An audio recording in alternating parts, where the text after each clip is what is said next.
Oh, hey, folks. What's going on? What is this? We got like a little sharing screen thing going on, but we're back. What's up, Magic Nate? What's going on, Carl? And hello, good morning to all you wonderful saucy nuggets out there. Welcome to February 11th. What's new, Carl? What's going on today?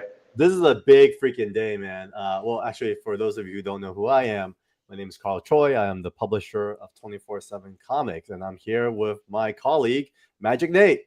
Hey guys, Magic Nate here, and I'm super excited about today. Woo, this is fun. Look at me floating ahead.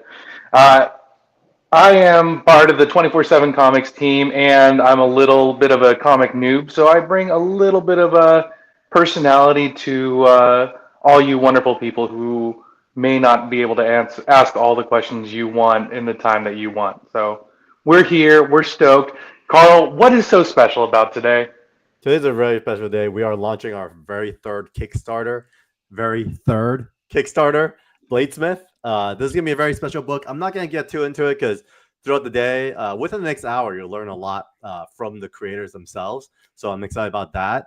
And then even having someone like yourself to just ask the questions for folks who may feel a little intimidated by the comic book world, may feel a little bit of a noob, but that's okay. That's what we're here for. It's here for you guys to ask questions, message us in our comments if you have any questions. Well, Nate will be your representative to ask those questions. And then at the same time, there is another co-host that's not quite a noob, and let me bring him on right now. Everyone, please welcome Swaggle. Hey, good Hey, morning. How you guys doing? Swag, it's a big day. It is a big day. Yeah, very, very exciting. It's always a little bit exciting / nerve-wracking to launch a new book, especially on a Kickstarter. But we're here for it, and hopefully people enjoy what they have to see. Yeah, for those who don't know, Swag and I go way, way back, and we've been on this comic book journey together. Not only does he have his own YouTube channel, subscribe to Swaggle at YouTube, also a creator himself, had a release with 24/7 Comics this last New York Comic Con via Vivi, and did something, had a really special contribution to this IP today. Like, you want to give a little preview? Because we won't get to it for another hour, but maybe Swag, you give us some insight into how you contributed. Yeah. Well, we've, like you said, we've worked and known each other for a long time and worked together for almost the same amount. And so, I always contribute any way I can, creatively to the 24/7 Comics universe. And so, we always got to put together some great trailers and marketing tools and things like that to get people, invested in the world. And so we have a trailer that's we're gonna debut today. I don't know if we're gonna do it now, but we should probably do it at some point later on in the stream. And hopefully people like it. All right, I can't do this whole like full slide kind of situation, so I'm just gonna use this little kind of sidebar thing with the website. So here we are. You see all the crew here, and what the heck are we talking about today? So we are talking about Bladesmith. So with that said, I think an appropriate person to come share about the story would be our writers, Justin Kalen Chen, as well as Linji Park. Let me bring them on. What's up, fellas? Oh, Linji, I think you're muted. Okay. Oh, yes, I am. Always on the technical difficulties on that. Hey guys, good morning. Good. What's up, man? How you feeling good today? morning. Good, excited, man. Finally to this day.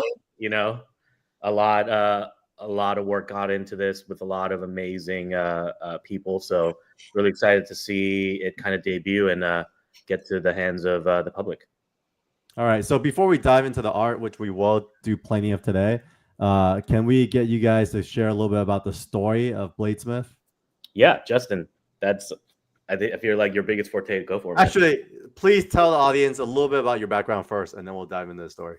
Cool. Justin, you want to start? Yeah, this is Piggy. Piggy will be joining us. Piggy the Siamese. What up, Piggy? Yeah. So about me, I'm a film and TV writer and producer. This is kind of like my second career. I was doing some shady stuff for a long time, and Hollywood is my next chapter. Who knows how long I'll be here, but in the meantime, I'm creating dope shit. I've written on stuff like Netflix, Brother Son on Netflix with Michelle Yeoh, Bel Air on Peacock, the remake of The Fresh Prince of Bel Air. A couple very mid horror films, not because the writing was mid, but because the execution was, and you know, who to blame? There's many people to blame. By Day's End on Tubi, and so this is my first comic books, and just cool to team up with everybody and just bust on this thing. Like, yeah, this started as a feature screenplay that Linji took note of, and then this is how the birth of it came about. All right, Linji, you're a big role on this whole story coming together in the form of a comic book. So why don't you share about the little origins behind it? Yeah. Really blessed for that. So my background is very quickly had a layer cake of a life. Started originally in the world of architecture, and then did a 180. Got into the world of entertainment. Worked at an agency called Creative Artist Agency (CAA) in the marketing department. Eventually became an agent. So worked a lot with the Fortune 500 brands like AB InBev, Diageo, Canada Goose, and so forth. And then eventually got burnt out and started my own kind of creative house studio, with the luck being like right before the pandemic. Ended up winning the pitch to rebrand and do the logo for T1, which is an esports team in League of Legends. So the new logo that you guys see is something that I did.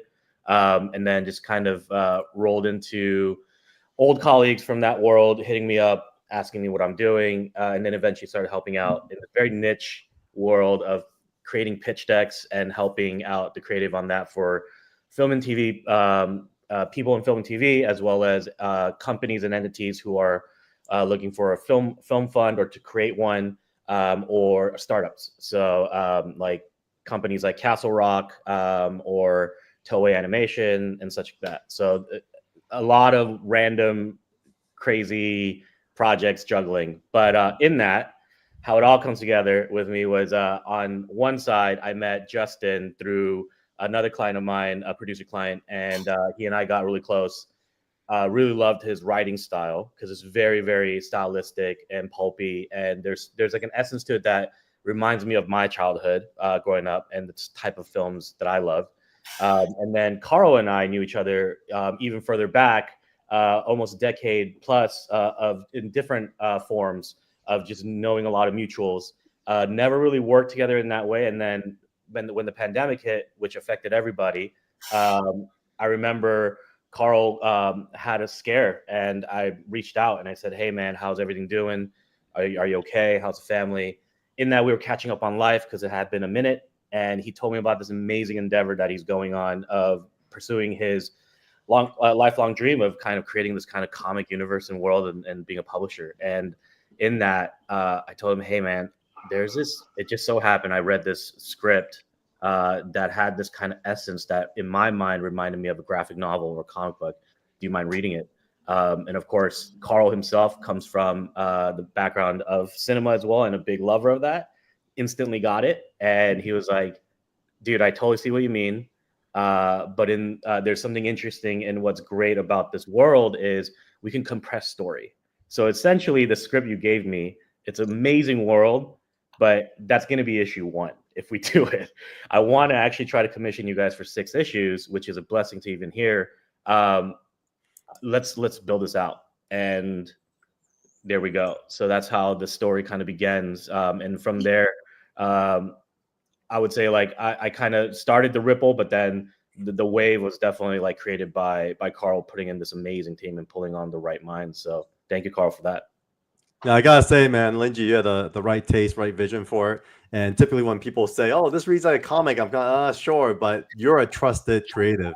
And so, when I read it, it was super on point. It read like a comic, but I saw more. And I think why we saw more is because there's just so much stuff to unpack. And so with that said, let's talk about another creator that joined the team that did help us unpack that, Mr. Kreese himself. Need no introduction. What's up, Kreese? What's up, How's man? your morning? Oh, hello. Good morning. What's up? How you feeling, man? Good. Excited. Very excited to have this launch finally. Yeah. Yeah, we'll get more into the art and everything else, but I think all you comic fans, Kreese need no introduction. He's been working very hard. He's been, in the scene amongst all the Comic Cons. He's also the man that I'll share on stage right now. He's going to let his art speak for himself. We'll show more of that later. And one more creator, Will Quintana. What's up, Will?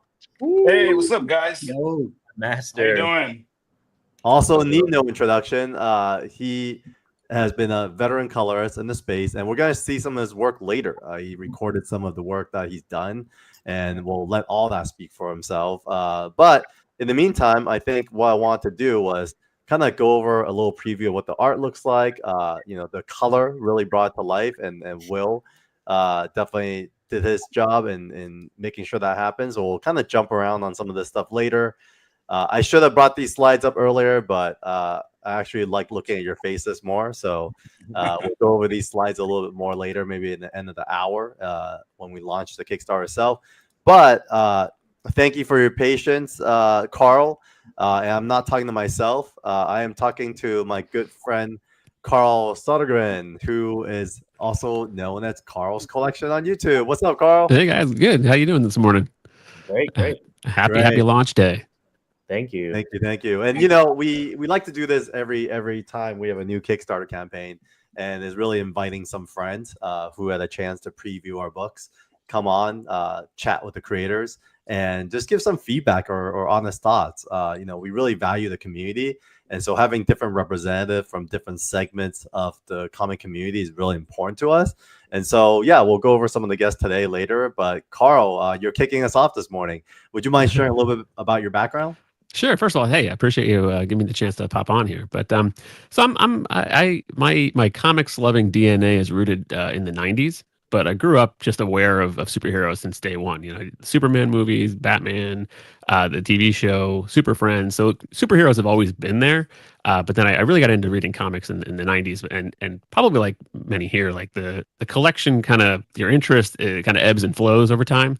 And I dipped out of comics probably from like after 2000, had college and other things going on, and then I popped back into comics around like 2011, and then I kind of got into the comic art collecting hobby, and that's how I've been kind of engaged in the comic book world. And then just recently, probably in the past year or so, I really there's a comic shop that opened nearby. The opportunity to get new comics was there, so I've been kind of reading more comics again, and it's been really fun. The most exciting thing for me has been the wide variety of stories and content that's out there. Sure, like we all love Batman, Superman, all that kind of stuff, but I feel like in many ways I've already read my favorite comics and stories in the big two. It's hard to top those nostalgic connections to those characters. So what I've really been enjoying are like the creator owned, the crowdfunding kind of stuff to dive into new worlds and see what's out there.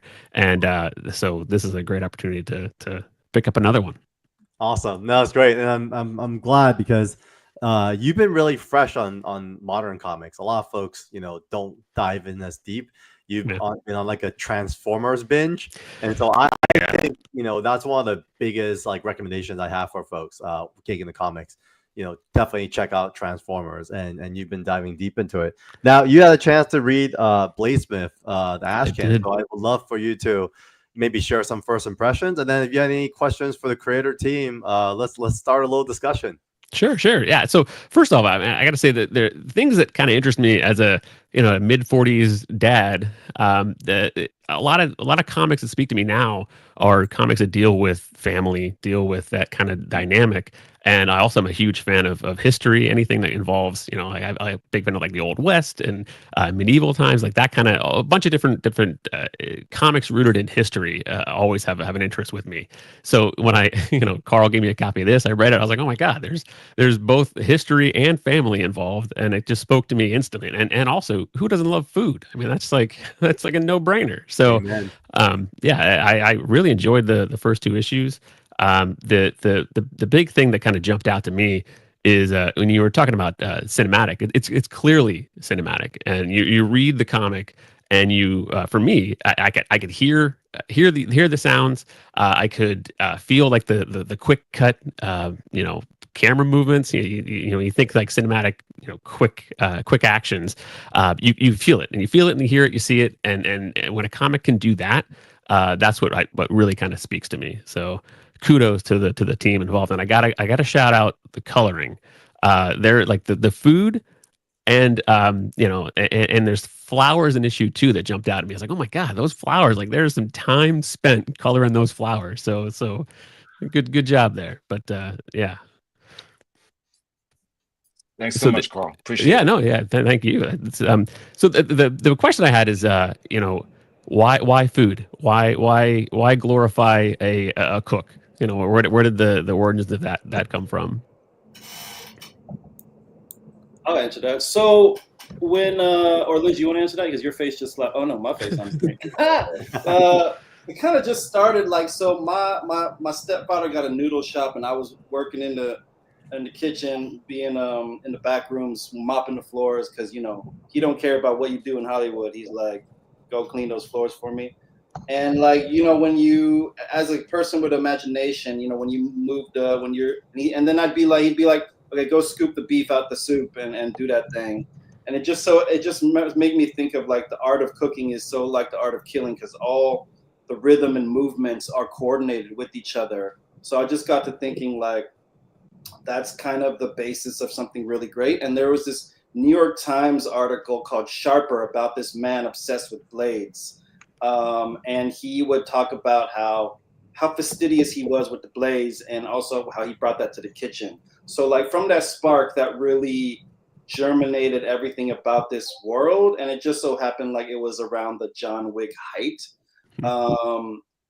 Or like it was reaching a fever pitch. And I think like just jumping into that world and really tying it back to cooking and killing being the same, and what is the potential for those worlds blending with each other. That's kind of what I brought into the whole idea of it.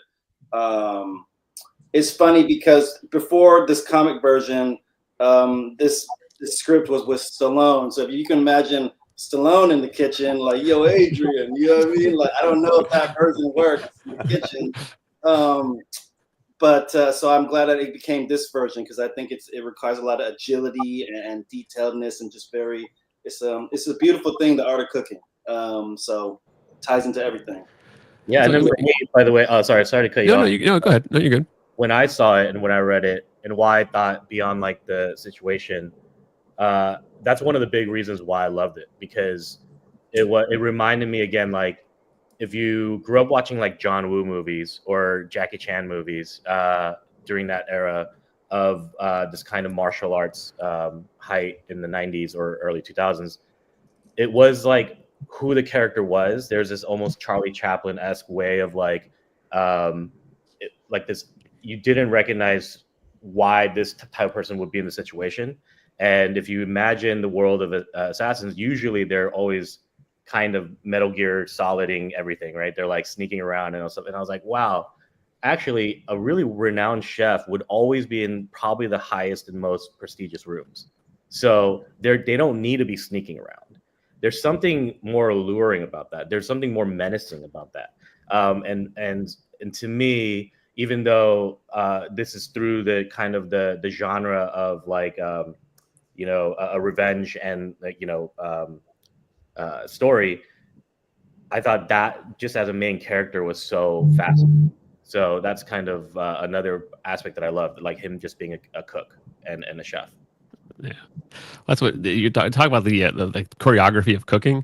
Another thing that stood out was the attention to the energy that comes in fighting, drawing that, and then also drawing the same type of energy when it's cooking pages. There's that intensity that you feel of the cooking. It carries throughout when it turns into fighting. Then really appreciated that in the book. So. Yeah, that's all Big Chris, man. I remember one of our first combos, Big Chris is like, yo, guys. He didn't say yo, guys, but you know what I'm saying. I was popping, guys. He was like, the detail on the food must be as great as the action. And I think he said something around that, and it really carried through the whole thing. At the time, I was thinking like, yeah, but is you going to do that? Because food is like not that interesting to draw. But shout out Big Chris, Big Will, like y'all really put that food. And then I remember Carl was like, we have to love the food and want to eat it off the page. It's got to be that good. And, I'm glad that people responded to it, or, Big Carl, you responded to it, because it really carried through. And without the food being like that, everything else kind of falls to shambles. You know what I mean?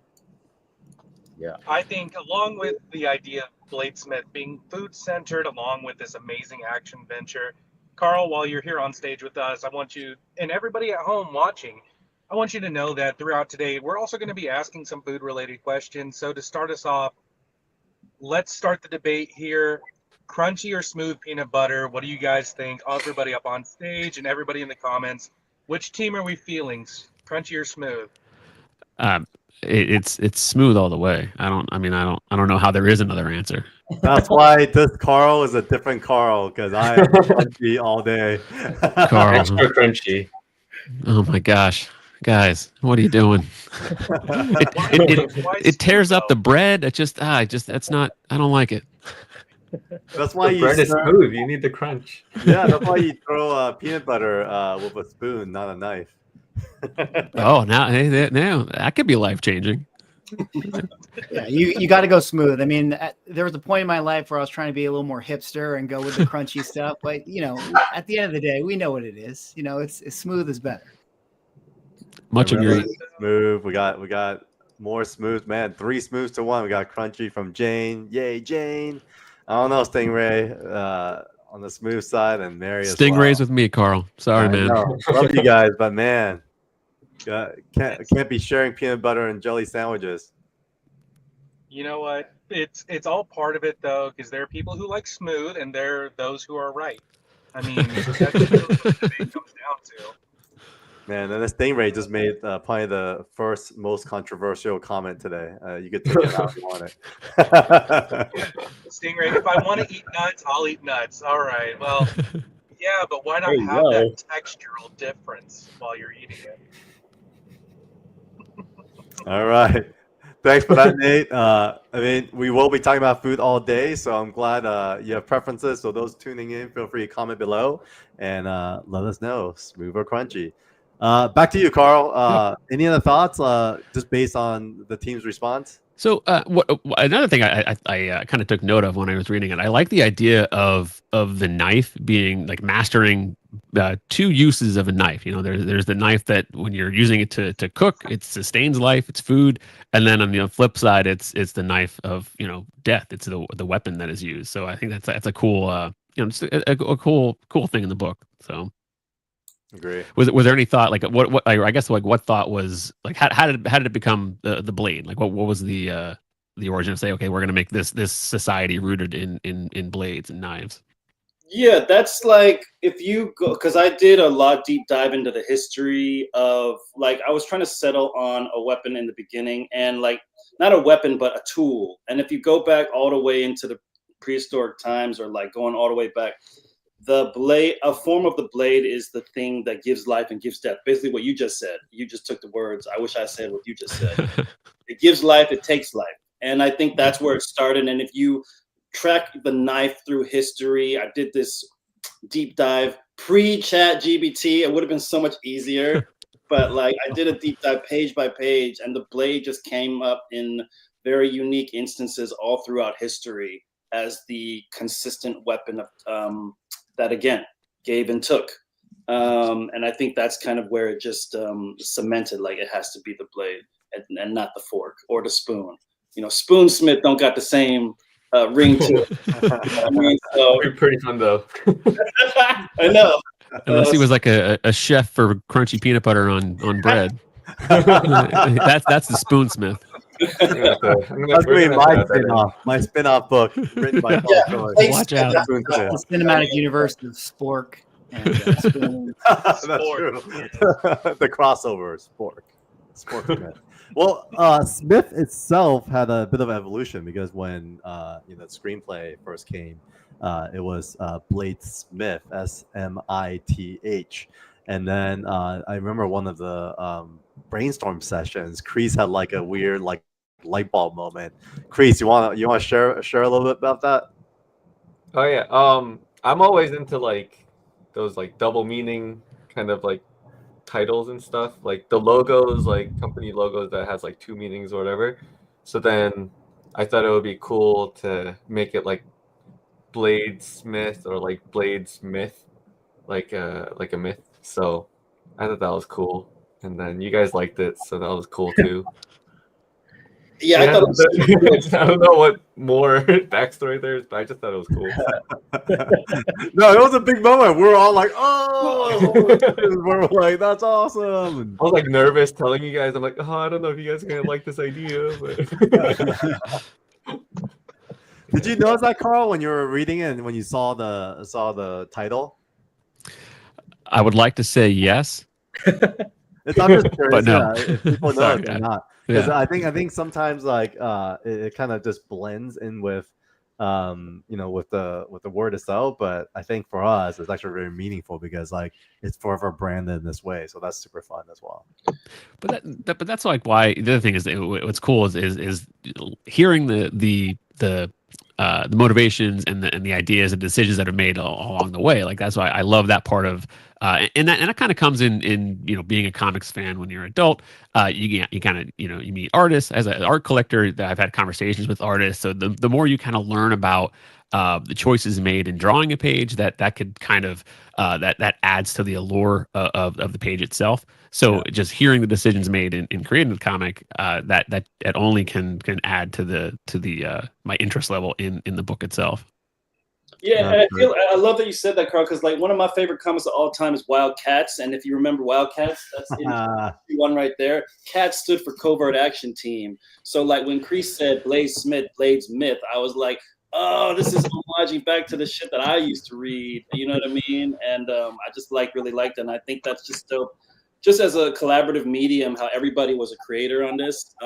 Maybe I spawned the idea, but Linji, Chris, Carl, Will kind of made it their own thing, and I think like that's the beauty of the medium that I discovered, and really harken back to why I loved comics growing up, and being a part of the process was super sick to see it come to fruition like that. Amen. Shout out to Jim Lee, Wildcats. There you go.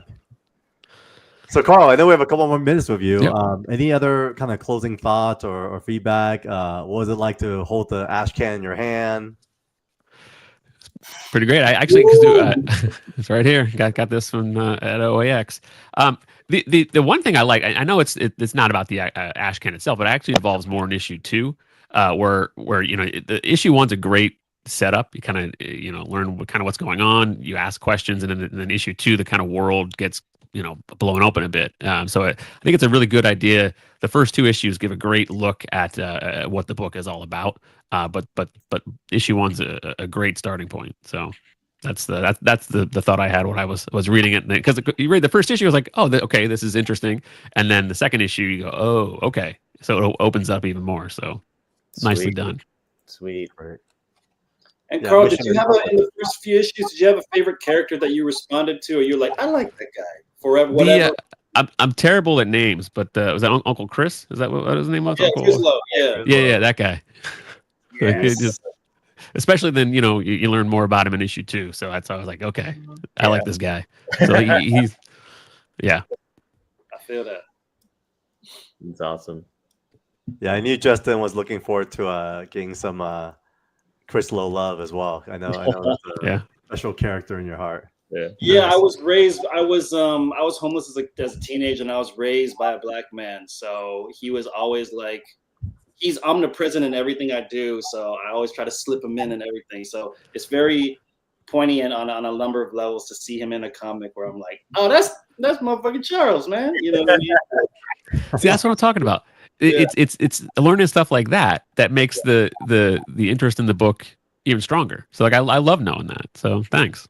Oh man, that's dope, man. I didn't know that comic aficionados respond to that kind of stuff, but that's where it's germed for me. So it's dope. It's for me at my stage of life, when it comes to comics, it's about the reason I started recording videos on the channel is I don't care about like blowing up, and I don't whatever. I just like having conversations about things that I enjoy.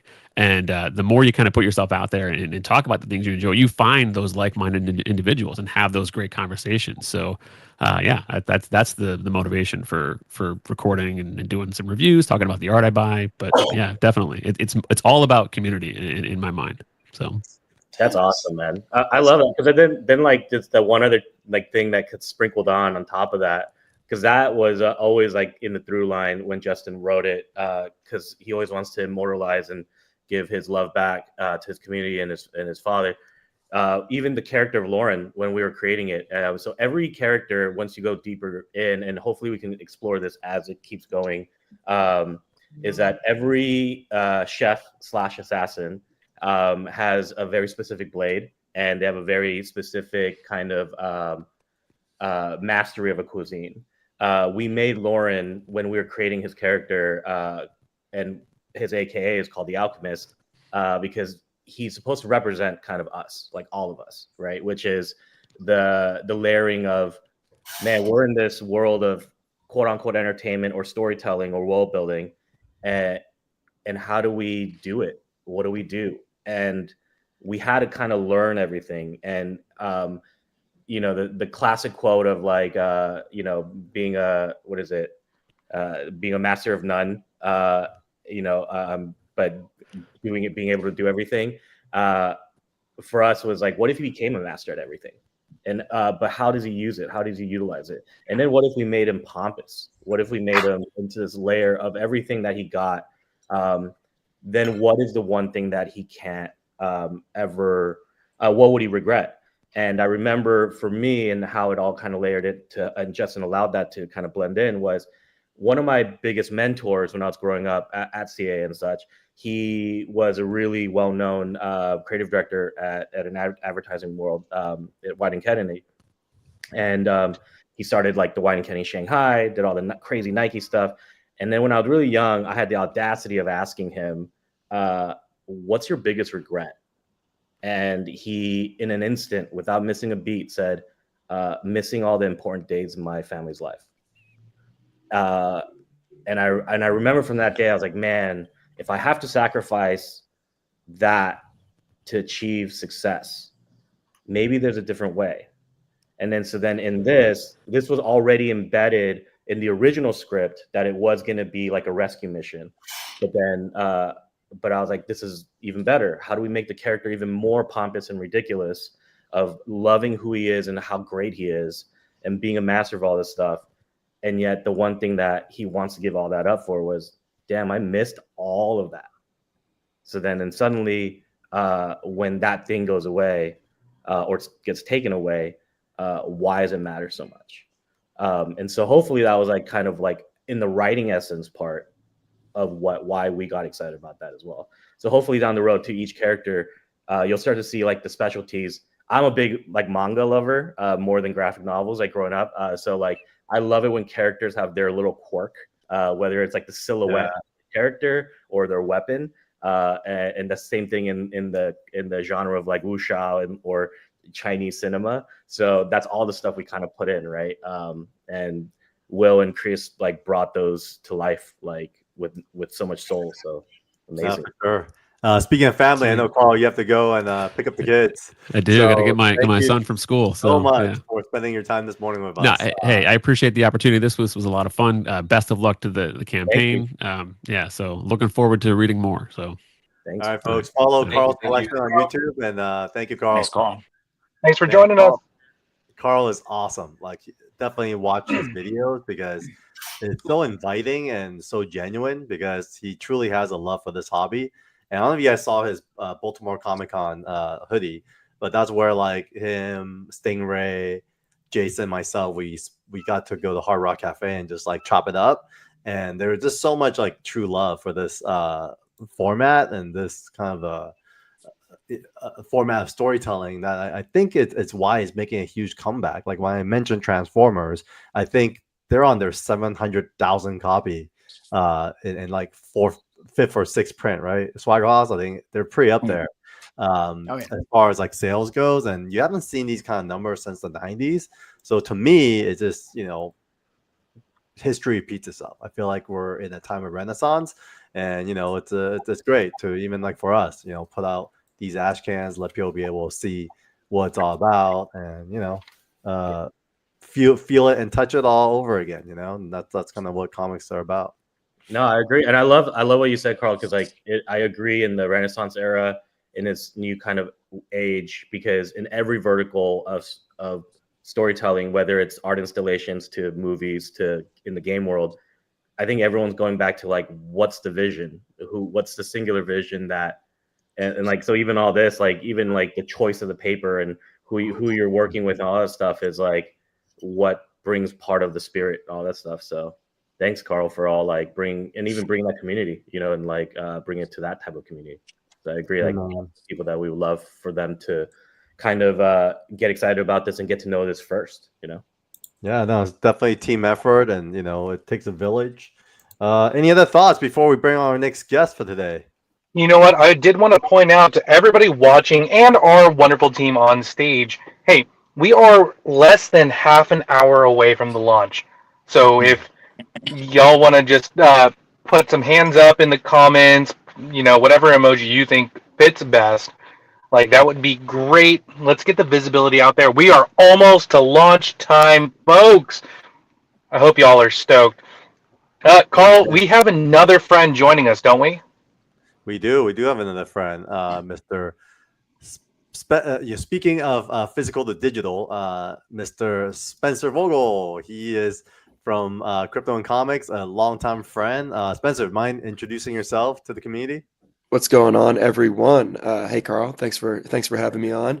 And it's Comics and Crypto, not Crypto and Comics. I'm just going to throw it out there. Sorry, I'm dyslexic.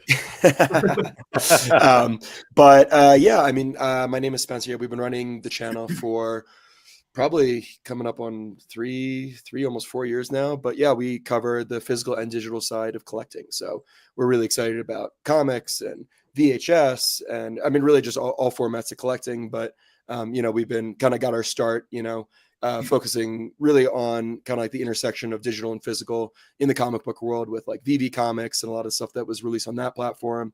But yeah, I'm the only one here today, but I got two other co-hosts on the channel, and yeah, we're big collectors. Obviously, see the stuff behind us, but yeah, you can't see my digital collection right now, but I'll show it off sometime.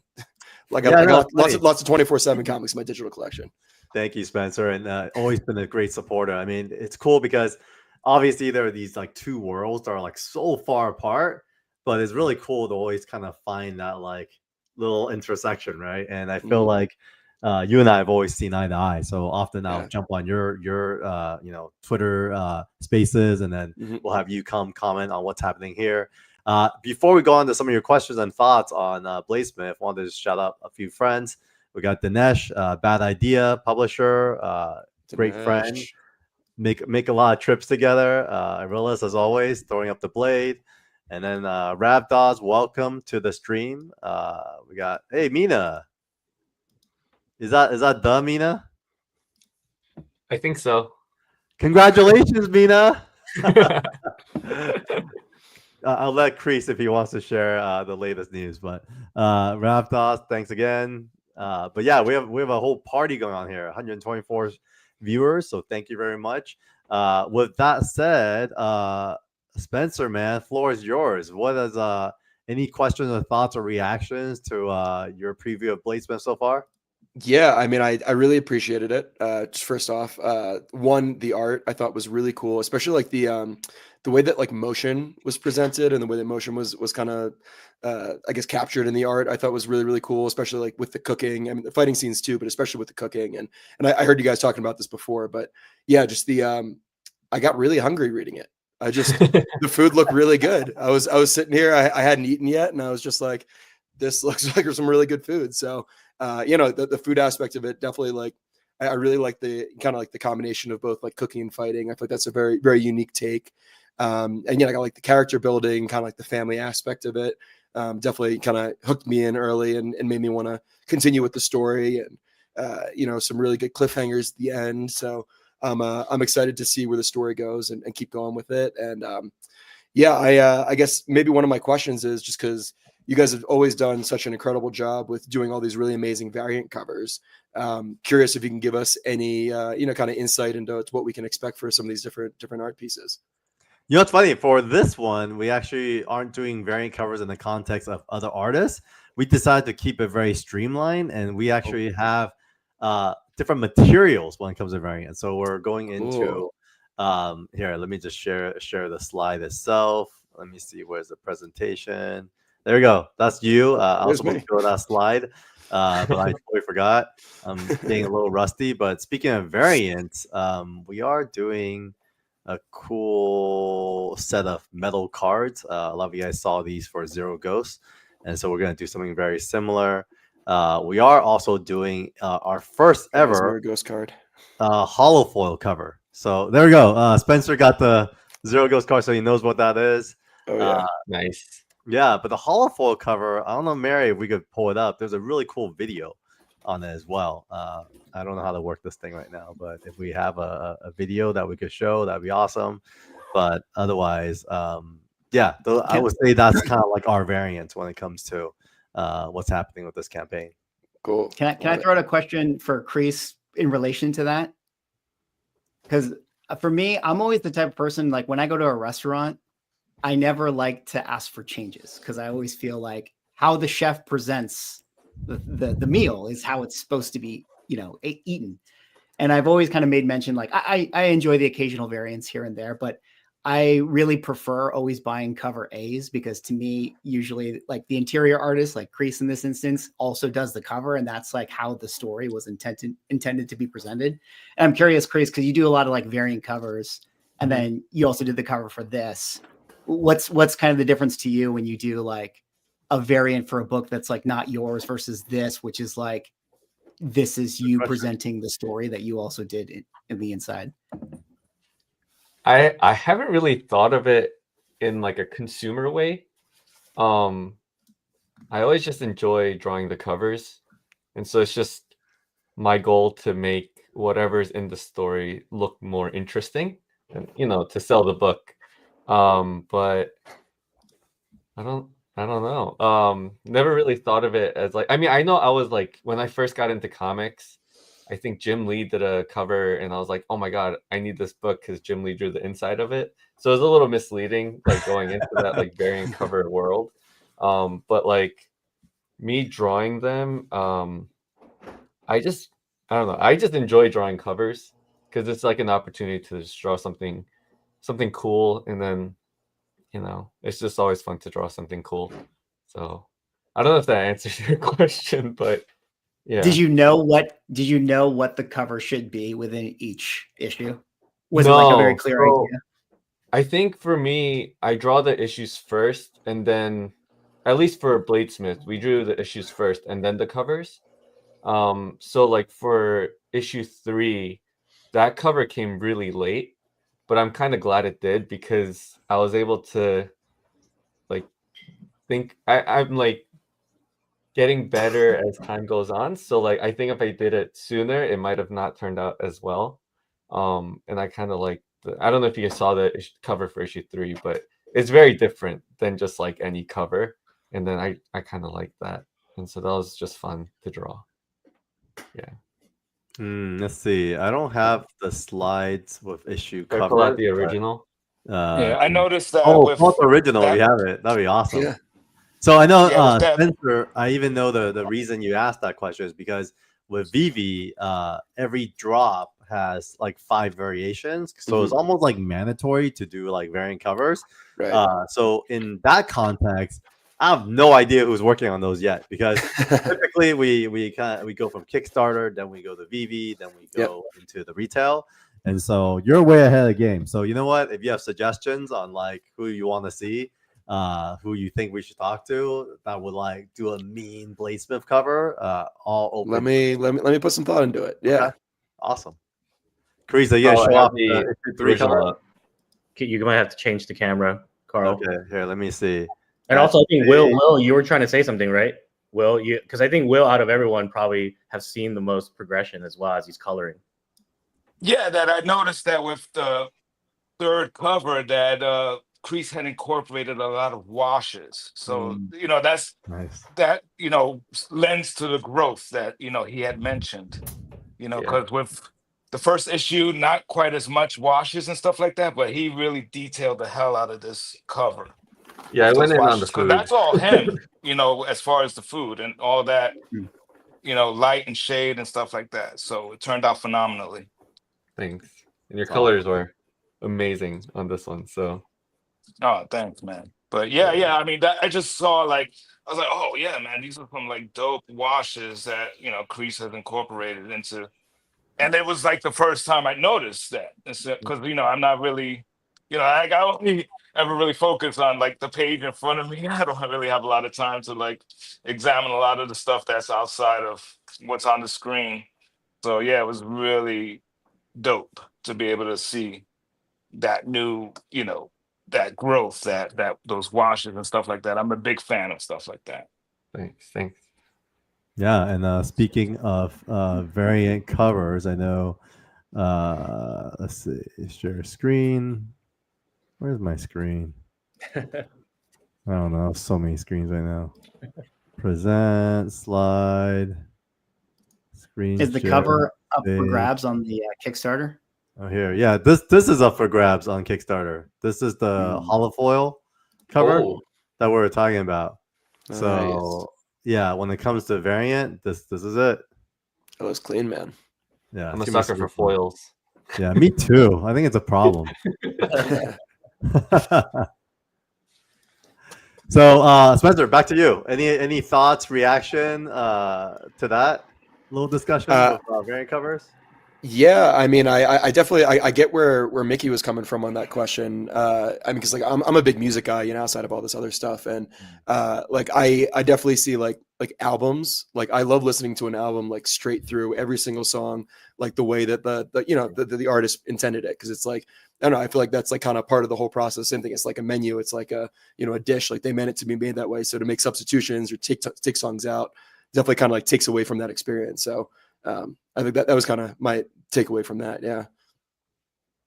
Yeah, it's definitely the different ingredients that come into the comic market. I think early on we were. It's funny when we first came into to becoming a publisher, our whole thing was like anti-variant covers, but we also realized that there was an audience for the art, and also it allowed us to collaborate with other artists to present their version. So our commitment has and always will be cover A being done by the artists themselves to have that purity, and as to not bait switch, right? Crease, like I had the same experience growing up. Like I remember in the 90s where like all of a sudden you got like Jim Lee all over the place, and 1 out of 10 would be actual his interiors, and eventually you don't get any of his interiors, right? And so you're just kind of like, what? And that's actually very common today with kind of the big twos, where you have all these big names doing all the covers, but when you open it up, it's random like name that you've never heard of doing the interiors, and typically it's not up to the same level as what you saw on the cover. So it's a little disappointing, but I also understand on the commercial side of things why they do it that way. Yeah, I've done comics, and like I always ask if I can do the covers too, and then usually the covers are done like way ahead, so then it's already done and like decided on. So, but I'm always thankful when they allow me to do a cover, even if it's like a variant for my own story. So, yeah, but I'm glad I got to do the main covers for this one. I do want to, if I can, I'd like to bring up Kiwi Jezza. I see your question in there. When you do a variant cover of another artist's book, do you get to read the story first? So they sometimes they'll give me like references, but sometimes they just have like an idea of something that they want to show. Maybe it's just like a fight scene between the two characters in that book. Yeah, sometimes it really depends on like the editor or the story, but I don't get to read the full issue because I think also because it's not done. So again, like the covers are done way ahead because they have to put it into like the what is it? Solicitations. Yeah. Solicitations, yeah. Solicitations, yeah. Those come out like way ahead. So they get the covers done sooner.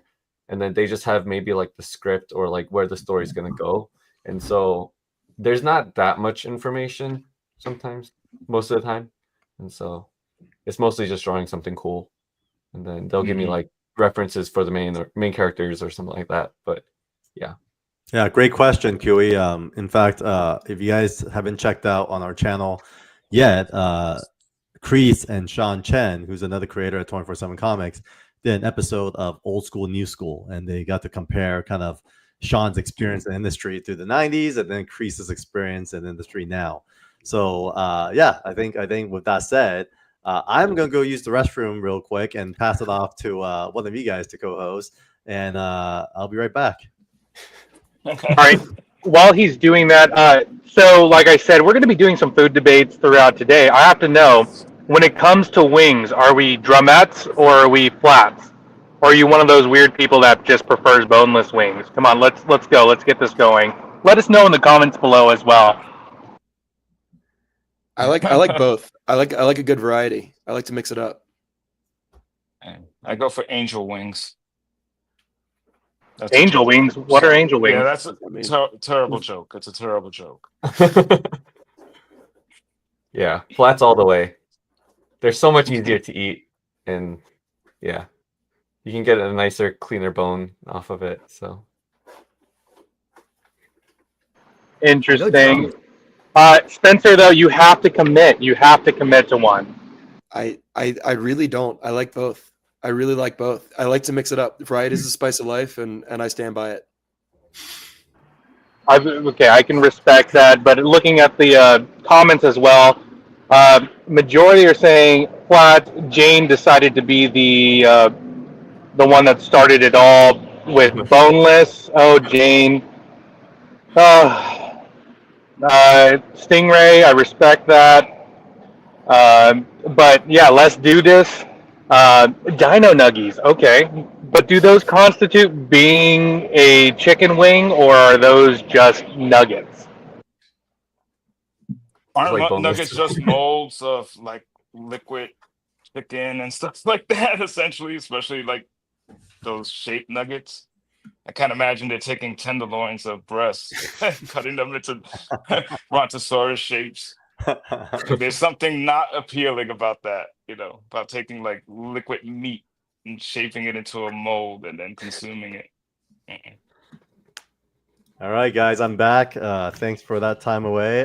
We are about 8 minutes away from the actual launch. We're 3 followers away from 200.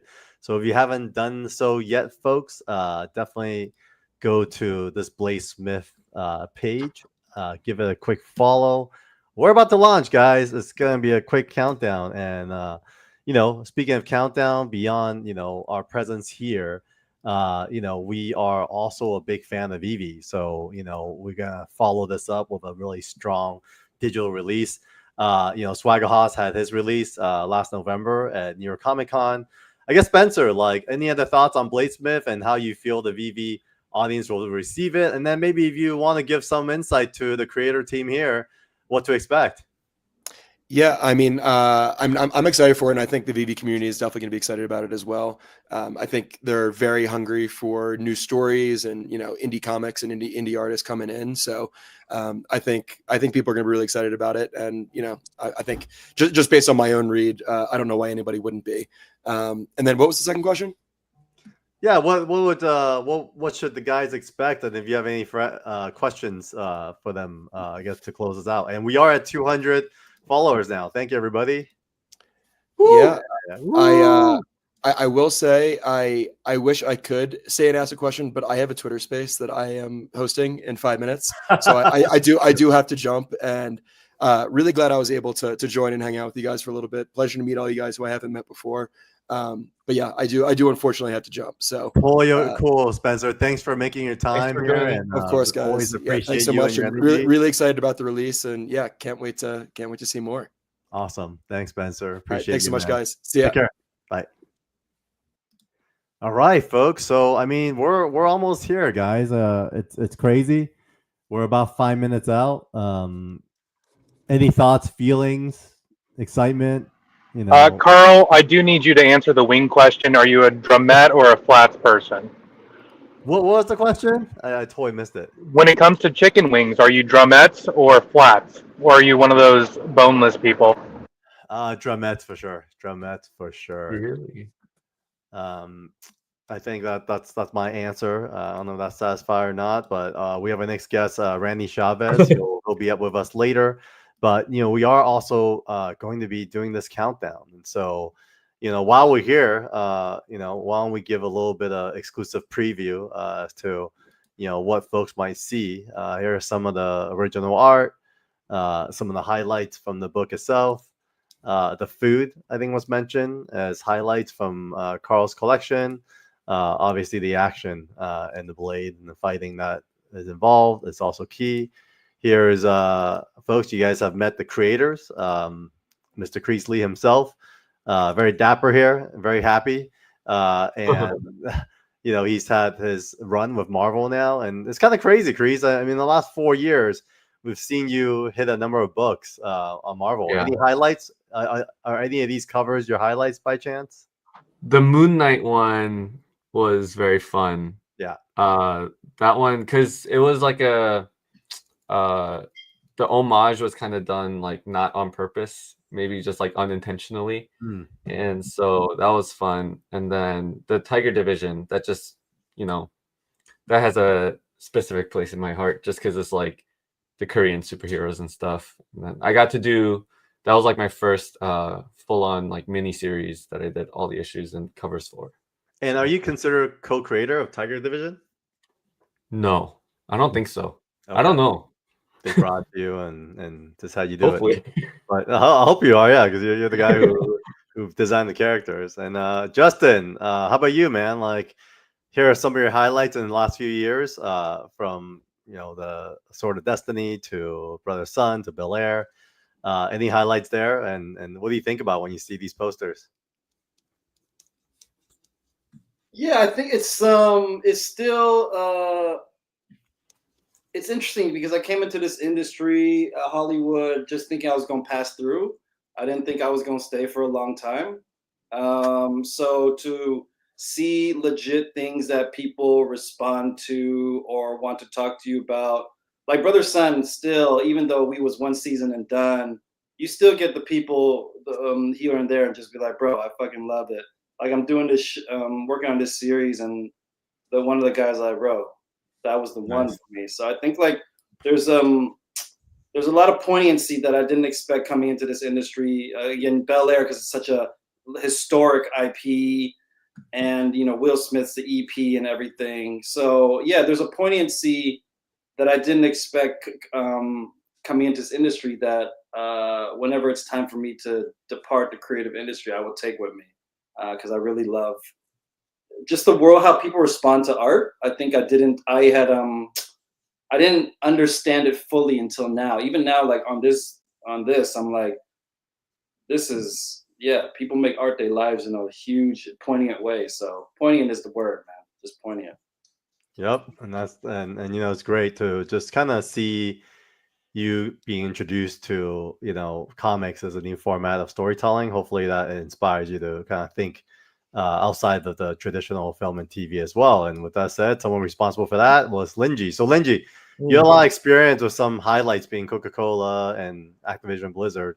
Any thoughts from your experience that kind of pours into this? Yeah, I mean, those are some definitely with some of the bigger brands that I work with. I think, but some of the ones that come to my head, highlight wise, on the branding side, got to work on Butterworth of China for some odd reason. Got to work with Easton Chan, Easton, yeah, which was like which was amazing. Or working with Paul Haggis, the director of Crash, to create a short film for Canada Goose for their first ever advertising campaign, was some cool ones. And then on the gaming side, creating the logo for T1. I don't play League of Legends. I missed the hump, so I suck when I try to even play.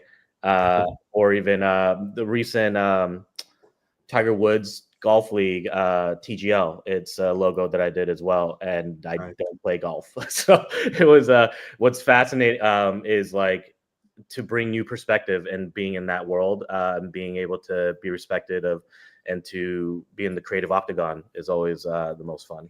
All right. So you guys see lots of experience, what's brought to the table. And with that said, we are now launching BLADESMYTH, I think. Woo! Let's go. Let's go.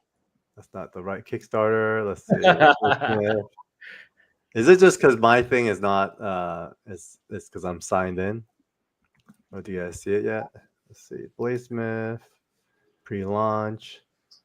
It should be at 10 o'clock. I don't know. You got to hit the button. Do we gotta hit the button? Mary, I think in the background, I guess we gotta hit the button. Let's see. Launching soon. Hit the button. Yo, hit the button. Push the I'm button. about to do it live. Hit the button. It's weird. Alright, Usually it's You can show the behind the scenes of how it's actually done. Yeah, I You should. actually have Let's see. Let me go to creator. I'm literally just gonna do it live right now. And, creator resources. Live. Thanks for to sharing. go all the way down. While that's going, I'm going to read through some comments really quick. As we're doing it, yes, thank you. We've hit 200. It's amazing. Bunch of people had flats. Brother Son was truly robbed of more seasons. Sleep in Comics. Let's go. Fire up the stove. No waiting. Hit the button. I'm watching live. Cosmic Seeds. Yes, thank you for watching live. And I think my favorite comment so far was from Derek Neiman. Boneless wings are just bones dipped in sauce. Thank you for that. And if you guys are just tuning in, this is the BLADESMYTH launch live. I know my face is really close to the camera, and I hope you can see it. We are super stoked to be here. We're going live. We're preparing for the launch. We're counting it down. Are we ready? Is that it? We're not. We're about to message Kickstarter. For some reason, it's not allowing us to go live. So Oh. yeah. So we might have to kind of delay a little bit. So I think we'll have to lean on Mary, if you don't mind, messaging Kickstarter. It's supposed to launch now, but it's not. But hopefully we'll get this thing set up sooner than There should later. be customer support, I think, on the Yeah, chat. I'm about to go. Mary's working on it, so guys, be patient. With that said, let's Thank bring you, on our Mary. next guest. Yeah, not sure what happened. Usually it'd be set on timer, but for some reason it's stuck. So welcome to technology, folks. But in the meantime, let's welcome our friend, the real Randy Chavez. What's up, Randy? Welcome, Randy.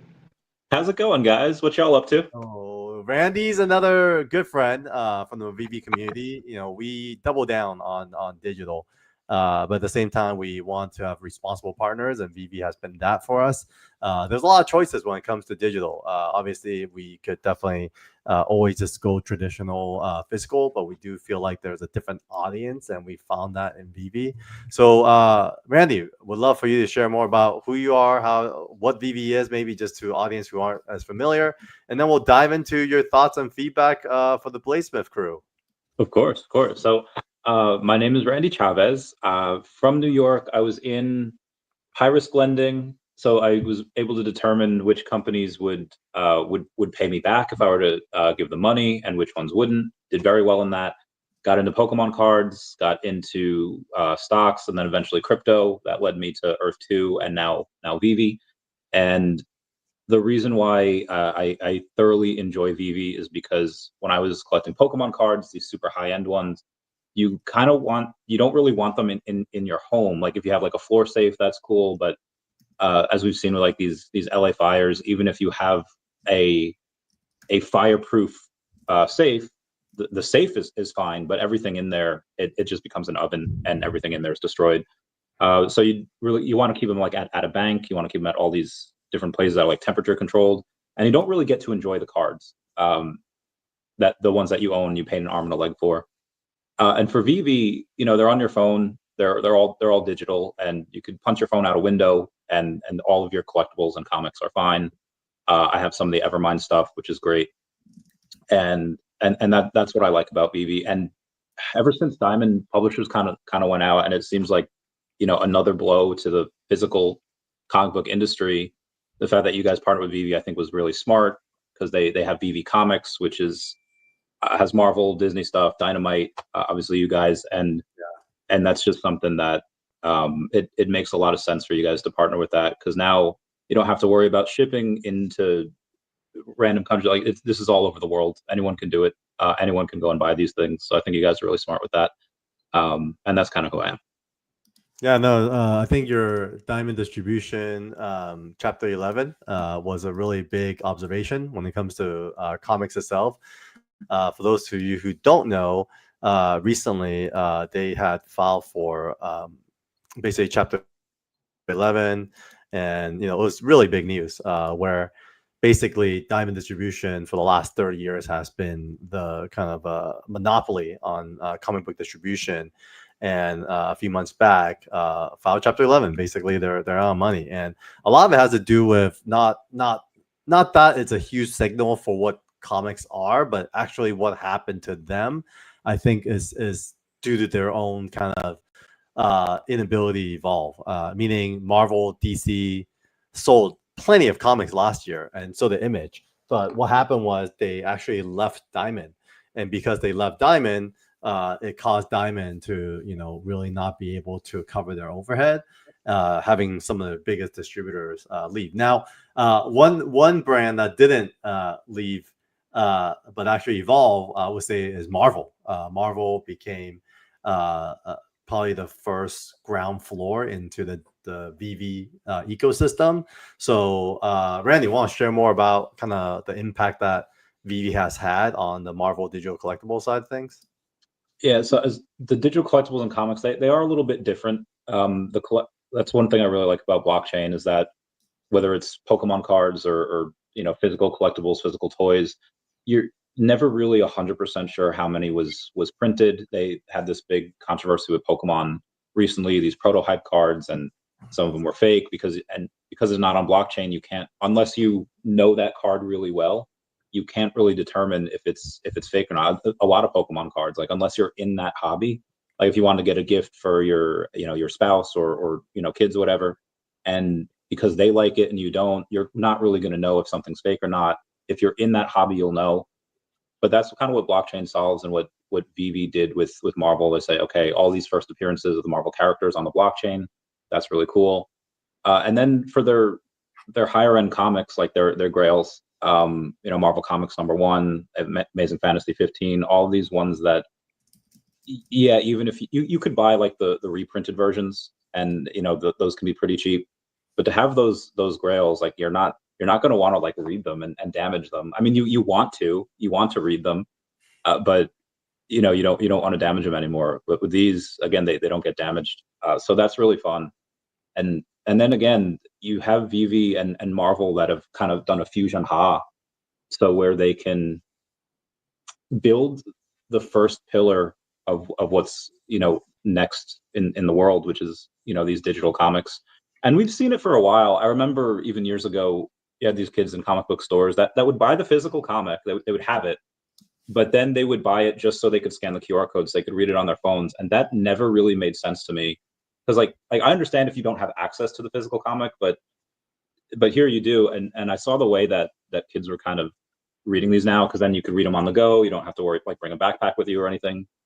So now I kind of understand a little bit more of why. And again, Marvel and VV doing this thing to build that first pillar of the new infrastructure of the new age, I think is something that Marvel did it first, so now everyone's kind of coming on board. I like that they call it VV Comics and not Marvel Comics, because it is a conglomeration of everything. And we've seen it with, like, what was the Webster Dictionary? No, the Encyclopedia Britannica. They stopped printing physical copies like a decade ago. It's evolved a lot, for sure. In fact, we're actually going to offer day one backers a VV drop for free. It's a digital artist edition. We did something similar for Zero Ghosts. So thanks to the VV partnership, the first 247 backers of today's campaign will basically be able to get and redeem a Bladesmith issue 1 artist edition exclusively on VV. So with that said, Randy, any questions for the creator team while we have you with them? Yes. So I started writing a comic myself, and the writing part is like easy, but the artists are, I don't know how you guys have multiple artists for each comic, because it's hard and it's expensive. So I guess when you guys get, I guess this will be for the artists. When you guys get the script, how do you know how to draw things? Like, how do you know how to draw these characters' reactions? How do you know how to go in and say, like, okay, this character's saying this, I want them to look like this when they talk? I guess this one's for me, right? So at least when I read the script, it's kind of like visually imagining the reactions, the emotions, the lighting, the camera angle, like all those things. It's like if I were to basically direct a movie kind of thing, but just choosing specific scenes, following the script. And so, like, I would have to read the script, see kind of like what the characters are doing, what the emotions are behind each, all the dialogue, and then basically, like, depending on that, you kind of choose the emotions and stuff, and then if I'm able to, I'll try to draw it like what I'm thinking. But it really depends on the writing. So, like, if the writing is not descriptive, then it kind of opens it up for me to interpret how I want to do it. But also, like, if you are also envisioning a certain way of the of what you want to show in the book, then like it really is like working together with the writer on it. And yeah. And I guess a question for the writers of you guys: how many times do you typically rewrite something before it goes to print? Because I'm doing it all the time. We're rewriting now. I was gonna say it's great. Yeah. Never ending. But yeah, I think before it even goes to the artists, Justin and I, yeah, we made a lot of revisions, but luckily I feel like the pace that he and I write, or the fever that we have for it, is faster than most, because I think we've just worked out that muscle in different kind of verticals in different ways. So it wasn't that like belaboring, but definitely it goes. I think in this world, as well as like in the animation world, when I worked there as well, like the writing is part of the visual art as well. So the moment like Chris like interprets it and sees it his way, and we get surprised by it, and that's always the most exciting, because then we can go like, oh, that's actually cool. That like triggers something else.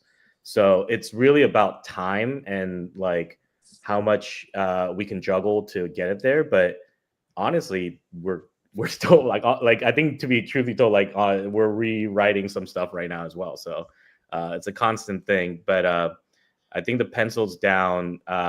Like when someone like Carl is like, hey, here's the time and here's all these things. That's why I think like having a schedule is really important, because it's the difference of like, you can belabor this and like mull over it and make it into living room art, or are you gonna finish it and kind of show the world? Because I think good creative ends with leaving your hands and going to the audience and getting feedback, right? And that's when it's kind of has that full cycle. So I would also encourage a lot of artists to be like,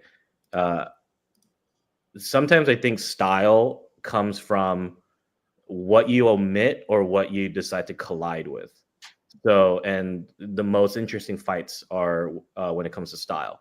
So I think like the question of when is it done comes down to, it's not the finishing of like certain lines or colors or words, but it's like, is the flow and the feeling and all that stuff correct? So I think it's like not to forget the first gesture, right? Like the translation is the work, but like don't forget that.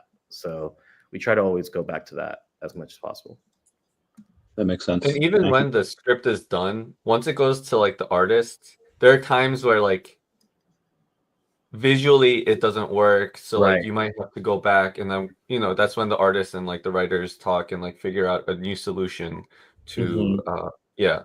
And so even for like some Marvel books too, I got a script, and then like it just didn't work on certain pages, so then like I had an idea of how to go about it, and then it would go to the editor, and then the editor would talk to the writer, and then kind of help rewrite those specific pages, and then yeah. So it's like once you think you're done, you might not even be done. So, but you always have to think about the deadline, and then Yeah. yeah, like That's you can't work important on something as forever. So Yeah. like yeah. But we got really lucky, by the way, because I think Chris, Justin, and I all like in our own ways love cinema and stories. So like we all also like at the end of the day are big believers of like show me, don't tell me. So I think I think there are certain writers who like love prose, right? They love like trying to get the depth of the poetry or whatever. There's a lot of moments where Chris was like, he would read a line and go, what do you mean by this? Like, how are we going to show this? And we would immediately go, oh, you're right. Because the way we wrote it, it was poetic in language, right? Or like we see it in our heads when we read it. But then when you're trying to draw it, oh, it doesn't hit that note correctly. All right, let's go back and refigure it out as writers first, and then we'll come back to you. So that happened a lot, especially in the fighting choreography, right? Because some of the best fights always have a story within them. And I think that's when like, and getting that feedback and that kind of banter back and forth really came from that kind of dialogue with Kreese and all the stuff going. So I think I don't know, that's like a long-winded answer of like, but it's basically there's no end. Like the end is when the time stops. Yeah, I love that. I'm learning here, especially when you guys talking about time periods and deadlines, because even like for someone like the Aliens versus Avengers comics that have been coming out recently. And I think the most recent one, number 3, was supposed to come out like this last Wednesday, and they delayed it a couple weeks. I was like, I wonder why. So obviously that's something that everybody has to deal with.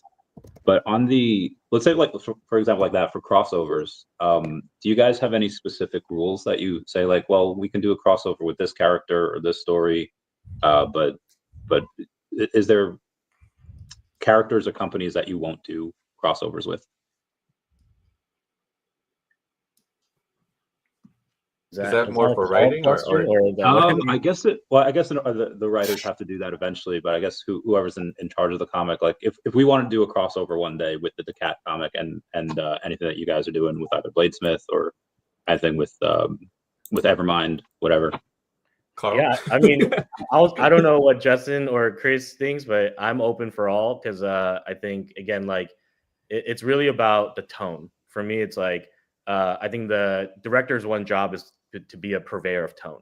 So if it's an IP that like tonally won't go to a spot that we're willing to go, because and that's the fear. I think we're open to working with anybody and crossing over, but all of us have pretty crazy dark humor, and I think we also will take it there. Like, hey, what if the story went this way? But if we're immediately gonna get a no, then that might be difficult, because I would rather have the audience or like whatever we're responding to tell us no, rather than tell ourselves no, because I think our job is to feel and create and kind of work through the kind of anomalies of whatever all this is through the story and through the art. So the crossover question of like, we're open. Are they open? Like, wherever we're going, there's a lot of like cooking and assassination. So like there's a lot of action. Let's go. I feel like even like crossing over to the real life world is like kind of what we're thinking too, with like, certain recipes or like even just certain chefs or something like. So yeah, I think we're like open to it, and yeah, it just depends on the other side. So I would love that. David did tell me for VVs, like, hey, you can't have like any cursing or anything in there. So like, okay, we could either edit it to make it look like $, @ exclamation for all the cursing, or instead of cursing, we could say like, instead of a-hole, we could say like, hey, butt munch or something like that. but he didn't say anything about like too much blood or gore or anything. So I guess everything's open. Sweet. Speaking of some of the food, I just want to jump in here with another wonderful thing. You fantastic folks. We'll start with Randy on this one. Would a chicken sandwich constitute itself as a burger? Itself, I guess if you have, well, I don't know the Webster definition of a burger, but if it's meat between two buns, then yeah, I guess that would be like most things are either like a sandwich or a pizza or salad, right? So I guess that would be the thing that it identifies with the best. Does it have to be vertically stacked to be a burger? Because then it's like a hot dog. That's what we're talking about here is like, okay, so you go to Chick-fil-A, you get a sandwich. Does that count as a burger? I mean, or is a burger just beef? But then you have bison burgers, so that's a burger too. Like, what do you guys think? Come on, like, If you invented Facebook, you would have invented Facebook. You know, it would be called a chicken burger if it was a burger, but it's called a chicken sandwich for a reason. But there's a turkey burger, which is pretty much a chicken.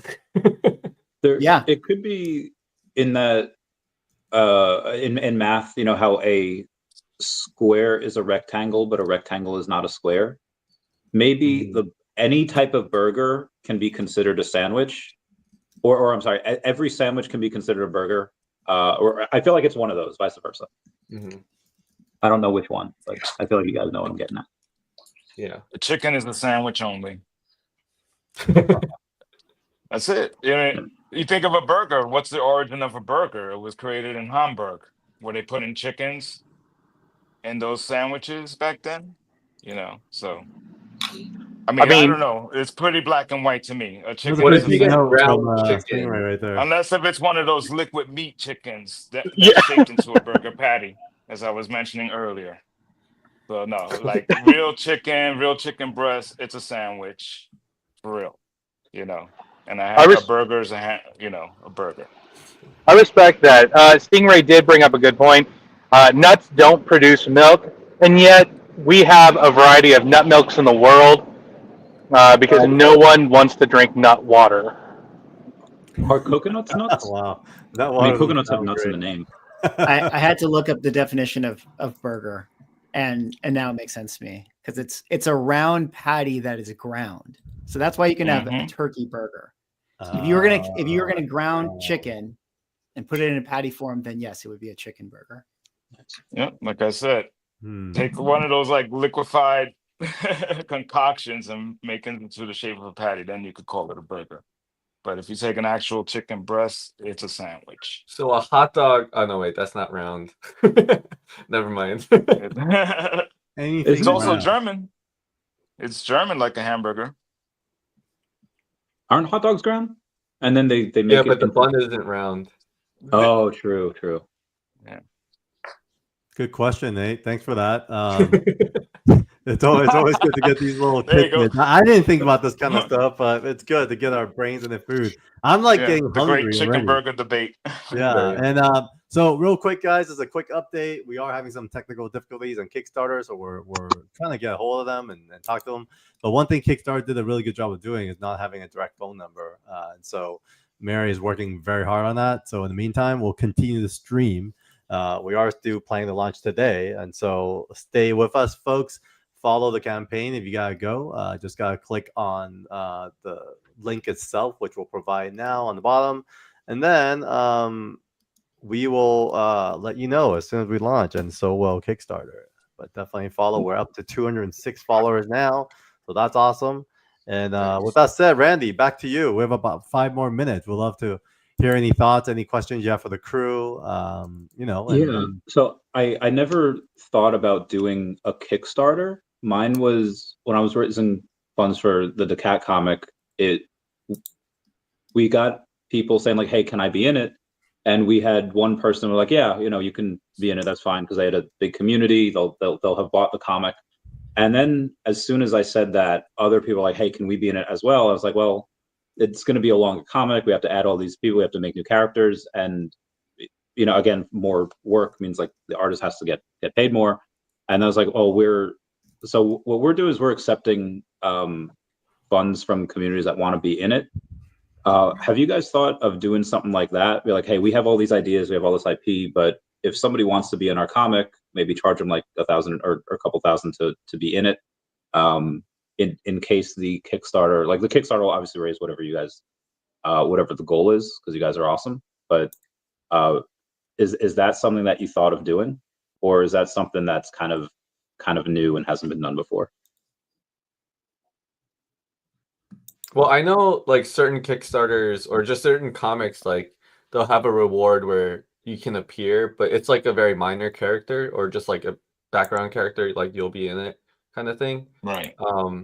For me personally, I don't like drawing likenesses. And so if they do become like a main character, that's going to be tough. So they'll probably have to pay a lot for that. But yeah, So I'm I've undercharging. seen that before. Yeah. That's cool.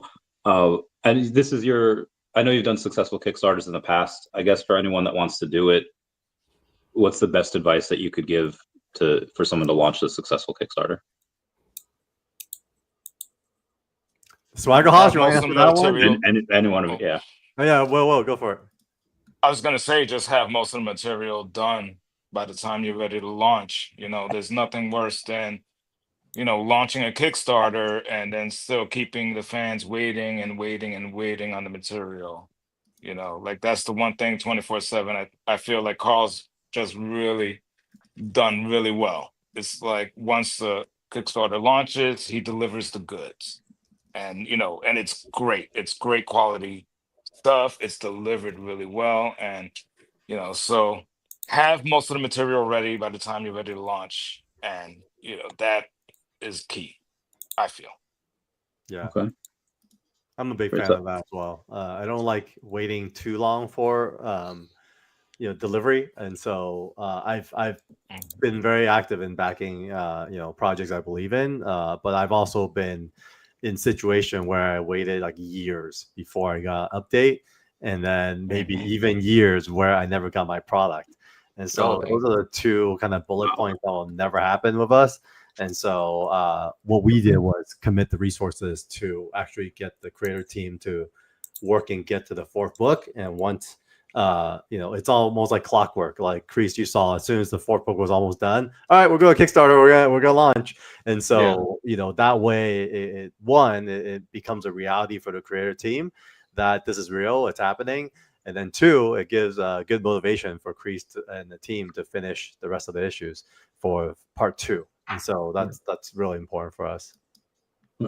And I guess one last thing before I bounce, it would be, what should be the appropriate spacing between, okay, you're launching one comic in July 1st. Should the next one come like at what date? What interval? I guess I can answer that. I mean, we're trying to test the audience right now, and we're doing that. Last year we did 2, and then this year we're gonna do 3. And I think one thing I've learned about the comic book audience is it's a slow burn. Like you can't do too much too fast. I would love to hear Swagger Hoss's thoughts on that too, because he's had a couple on his own, and he is like a one-man band too. He goes from producing the book, writing the book, and then running the Kickstarter, and he likes to be hands-on about delivery. So Swag, we'd love your thoughts on Randy's question. Yeah, I mean, I can give you a bunch of pearls and stuff, but this last one, I think with Kickstarter, it's a little bit different. I don't think you need to really have a cadence for Kickstarter. I could be wrong on this, but like, I think what is unique about the crowdfunding space is that you're creating a moment in time, and you're creating like kind of this lightning rod moment for the product that you're making. So if it's good and you get it out to the right audiences and you have the right marketing materials, like people will come. Like, so, if you launch one project and then, I don't think people have the expectation that it's like, hey, it's the first of the next month. Like, where's the next one? Like, that's not really how this audience works. At least that's my experience. Right. But yeah, going back to your tips for Kickstarter thing, I mean, there's so many, but to me, it's doing all the work beforehand to like get the followers of your page. That's a huge thing, just so you have like initial people that are going to be interested in it beyond like just your friends, you know. And then also your art is everything in this space, the comic space. Like your art is going to sell your book, your covers, your art. And you know, Bladesmith can be a wonderful story and it can be a cool world and all that sort of stuff, but like it's a visual medium. People are visual creatures, so like art is everything in this space. And then once you get people roped in with the art, then they'll start to dive into the story. And then the last little, I don't know, nugget I can throw your way is it's a marketing marathon. You know, you should be exhausted by the time the Kickstarter ends. If you are exhausted and you feel like you need to sleep for a week, then you know you did a good job. So that's good. You know, my tips for you. Thank you so much. Thank you so much for being here, for inviting me on. This has been great. And I'll do it anytime y'all want, let me know, and I'll catch y'all later. Cool. Yep. Thanks, Thank Randy. you, Randy. Make sure to follow the real Randy Chavez, who also runs a great channel on YouTube. Follow his channel and definitely check out his videos. Thanks, Randy. Appreciate you. All right, fellas. I am gonna go grab one of our giveaways right now. So I'm gonna add Crease's visual to the presentation, and then you guys could talk about it. So give me a minute. I'll be right back. While he's doing that, for you people watching at home, yes, Bladesmith is still launching. We're working on it. We're getting it out there for you. So if you haven't done so already, please be sure to go make sure you're on the Bladesmith page. Hit like join now. That way you know when it's going to happen. Yes, Jane, I see your comment there. Giveaway. Yes, you heard that right. We are doing giveaways. And we're going to talk a little bit more about that shortly. We're going to have more food debates happening as well. And don't worry, you're not going to miss out. So we want to hear from you at home watching, and from the creator team that's up here with us. Right now, Crease is doing some drawing. Crease, are you able to tell us what you're up to right there? Yeah, so we actually had to edit a page from issue 3. So this is one of the pages, and I'm just trying the new edit. And so yeah, I think we wanted to add a certain scene and then kind of went back and then decided that adding a close-up would be better. And so yep. Very nice. And yes, Comic Journey, we are answering chat questions today. So if you have questions, please throw them into the chat. This is a big teaser. Yes, Mary and Jane. Look how wonderful this is. I love seeing all these people in the chat. Jane, we will get to that question shortly, as I believe our next guest may enjoy. You know what? No, let's go with this. Our next guest will enjoy that. While Crease is doing that, what do you think about when you get the line art from Crease and stuff? What are your thoughts on coloration? What's your process in that? Well, that's a good question. Specifically for Bladesmith, I went for a more realistic world as opposed to Zero Ghost, where we dealt with a lot more magic and fantasy and stuff like that. So, like the palette I chose was sort of really grounded in reality. So this specific scene is actually taking place inside of a giant freezer. So I tried to color it very much like the lighting of a giant freezer, what I would think it would be. Sometimes I'll reference stuff like that. So I do remember this page, like the interiors were going to be like really cool and cold and blue backgrounds and stuff like that. And maybe for like an action panel, I'll switch it up and put a blast of like warmer color for the indication of like action, or to add to like the dynamics of the panel and stuff like that. So yeah, usually that's the kind of thinking when I lay in the palette and stuff like that, unless if there's something specifically written in a script or something that the artist or writer or editor wants to see specifically, that's usually what I'll go with. Like, yeah, I'll just go with what I think the page or the book calls for. Appreciate that. I mean, that we want to know also, like, Jane put it best. What's your vibe for Bladesmith? What colors will we see more in this title? Like, where's your palette come from? Because I remember you answering a question of everything that you've worked on has a unique palette, or you try to make a unique palette for it. Yeah, specifically with Zero Ghost and Bladesmith, they're going to be two kind of distinct worlds. So you're not going to see too many commonalities as far as like the color palette and stuff like that. So specifically for Bladesmith, we're talking about food. And so I'm not going to go with the typical sort of color, dynamic sort of color that you would see in a comic book. I'm going to go with stuff that's a lot more realistic, a lot of photo reference and stuff like that. Like straight up, like I would bug Crease for like images and photos of the actual food and stuff so that I could reference that. So it's real world reference, it's real food reference, especially for Bladesmith. And that's what kind of sets it apart from something like Zero Ghost. Yeah, I try to send them. Or most other books that I've done, actually, because I'm sorry. Sorry No, to no, interrupt me. I was gonna say I like, send I them was the gonna exact say- references that I use, so we're like referencing the exact same images, and then yeah. Sorry. Yeah, exactly right. Yeah, so it's like I mean, that's really like key for me. That's really helpful when I could get as much photo reference as possible, you know. I appreciate that. Now that Carl's back, Carl, can I talk a little bit about what we have for our viewership today? Sure, go for it. Jump in. All right, you saucy nuggets out there and wonderful pieces of calamari. We want to tell you that because you're tuning in, you're live with us. We want to do something for you, especially since you're joining our journey, especially as we're launching Bladesmith, which is one of the coolest things out here. And we have some giveaways just for you. Sick.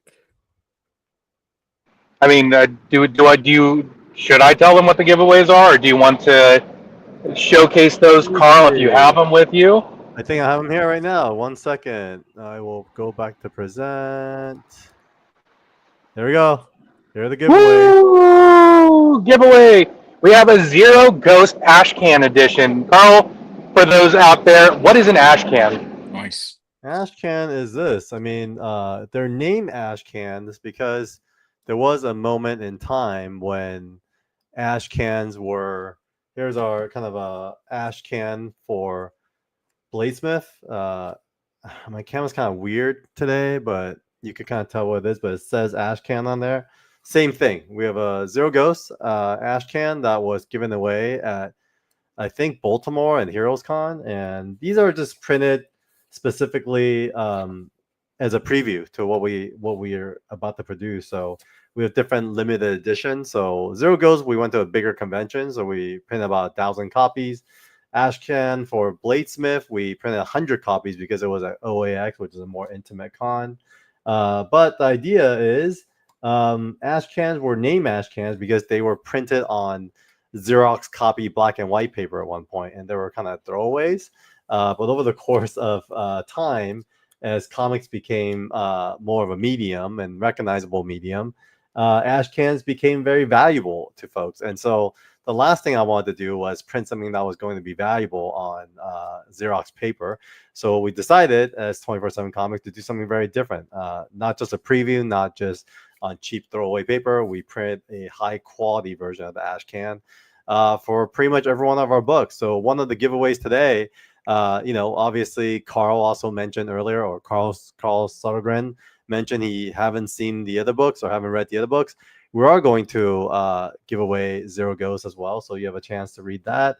And then later, we're going to have a giveaway when Sean comes on for Evermind graded 9.7. The signature wow. edition. I don't. This is the regular one, but we also have a signature edition that him and Daniel Wu signed during a signing at the local comic book shop here, Paradise, Collector's Paradise. And so, pretty excited about all the giveaways that's happening today. And I don't know when we want to facilitate one soon, but you tell me, Nate, if we're gonna facilitate one soon, we should do it soon with our. You know what? Let's do it. Let's do a giveaway for the viewership that's happening right now. And Comic Journey, you have some awesome questions. We will answer those right after we do our first giveaway. Carl, what do you think? Should we give away Zero Ghost Ash Can? Yeah, let's do that. Let me actually go to this whole giveaway tool that Mary sent me. That I have no idea where I put it, but give me one moment. Let me find it, and then I will. Is it the StreamYard one? Yeah, the StreamYard one. You know, I get to that thing. Yeah, here. I think Okay, I thanks. do. And while they're pulling that up, again, everybody on this stream, whether you're tuning in, Never Twitch, mind. I X, found it. I found it. YouTube, thank you for being here. We're about to do a giveaway for the Zero Ghost Ash Can. This is going to be a lot of fun. Somebody's going to take away this wonderful, wonderful piece of art. Alrighty, folks. So we are going to say Bladesmith. So Make should sure we you just spell do it right. everyone just to try it and just see what it looks like instead of having anyone put a hashtag? All right. Well, for this first one, we'll do everybody. All right. Start collecting comments. But it's only 12 entries. Is that? It looks like there's a lot more chatter than 12 entries. Yeah, well, it's only fishing from probably one of your streams. Oh, okay. So you know, why don't we do this? Why don't we do a hashtag? Hashtag Bladesmith ZG. All right, guys. If you guys want to join on this giveaway, just put hashtag Bladesmith ZG. So we'll give you a couple minutes to do that. Bladesmith. Welcome, Omar. Welcome, everybody. Remember, hashtag BladesmithZG.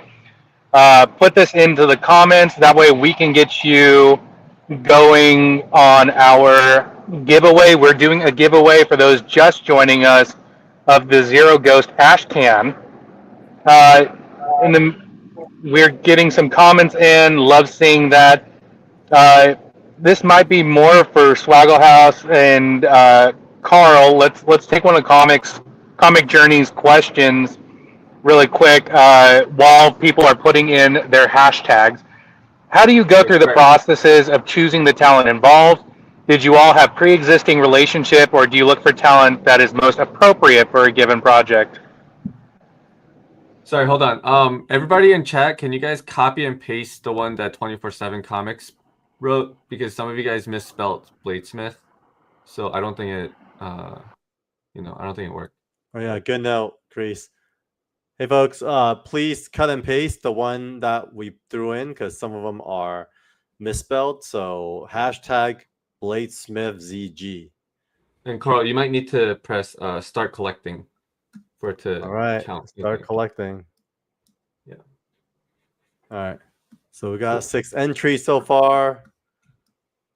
Let's keep it going, folks.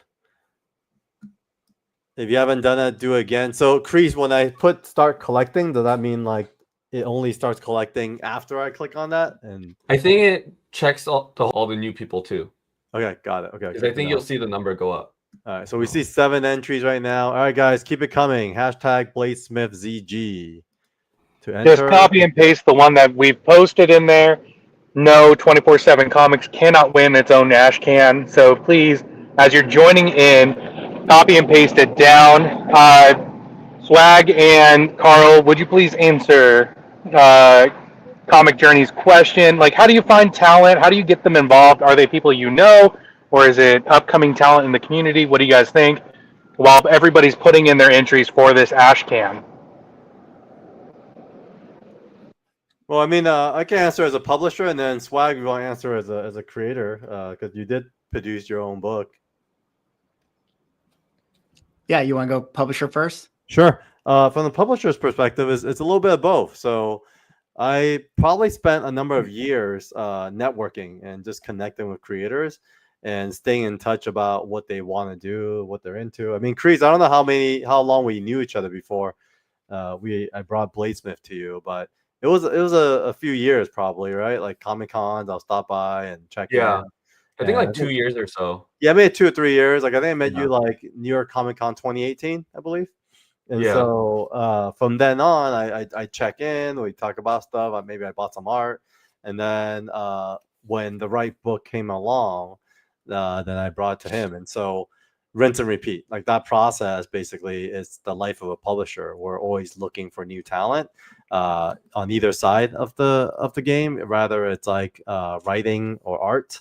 But often what we are essentially are matchmakers. So we identify talent that kind of listen to everyone and see what they're into, what kind of stuff they want to do, and then also kind of watch their careers, because if you watch kind of like Kreese and his evolution and the stuff he's been into, it's very fitting for him to work on a book like this. And so hopefully that answers your question, but ultimately that's how I approach it. Yeah, I think from my approach, it comes with a lot of like creative work, whether it's directing or making comic books. I think finding the team and putting the team together is like kind of the work. It's almost like I would call it almost like casting. You know, you're casting the artist, you're casting the letterer, you're casting the colorist.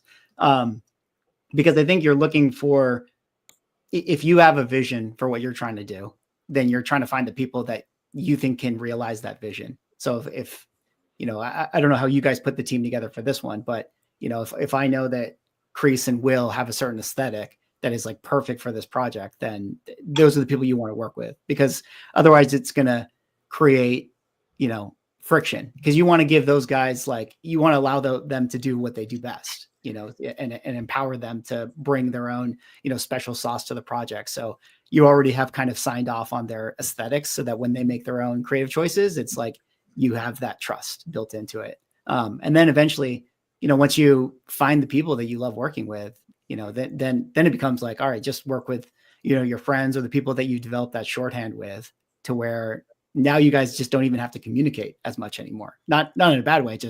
It's just you guys are so lockstep. It's like a team, that's in championship form. You don't even have to, discuss the plays anymore. You just intuitively know where to go and where to be. And that's kind of, I think that's the goal. And I'm curious, like, if that's the experience you guys had in doing this. My question, Carl, would you pull from different disciplines again, or you've done it a few times? Because as you know, I've worked in film, TV, and video games, but I never did comics. Would you pull from that when you network, or will you pull from more just comic or narrative book writing type? I like experiment, so I will always be open to pulling from different mediums, because I do think everyone brings a new, fresh perspective to the table. Like I feel Bladesmith is really fresh in the approach, and I think that's the feedback so far, because you guys bring a different perspective of storytelling. And in a way, it's kind of like something you guys are also discovering something fresh, so you guys aren't like stuck to the certain rule set of what people are used to.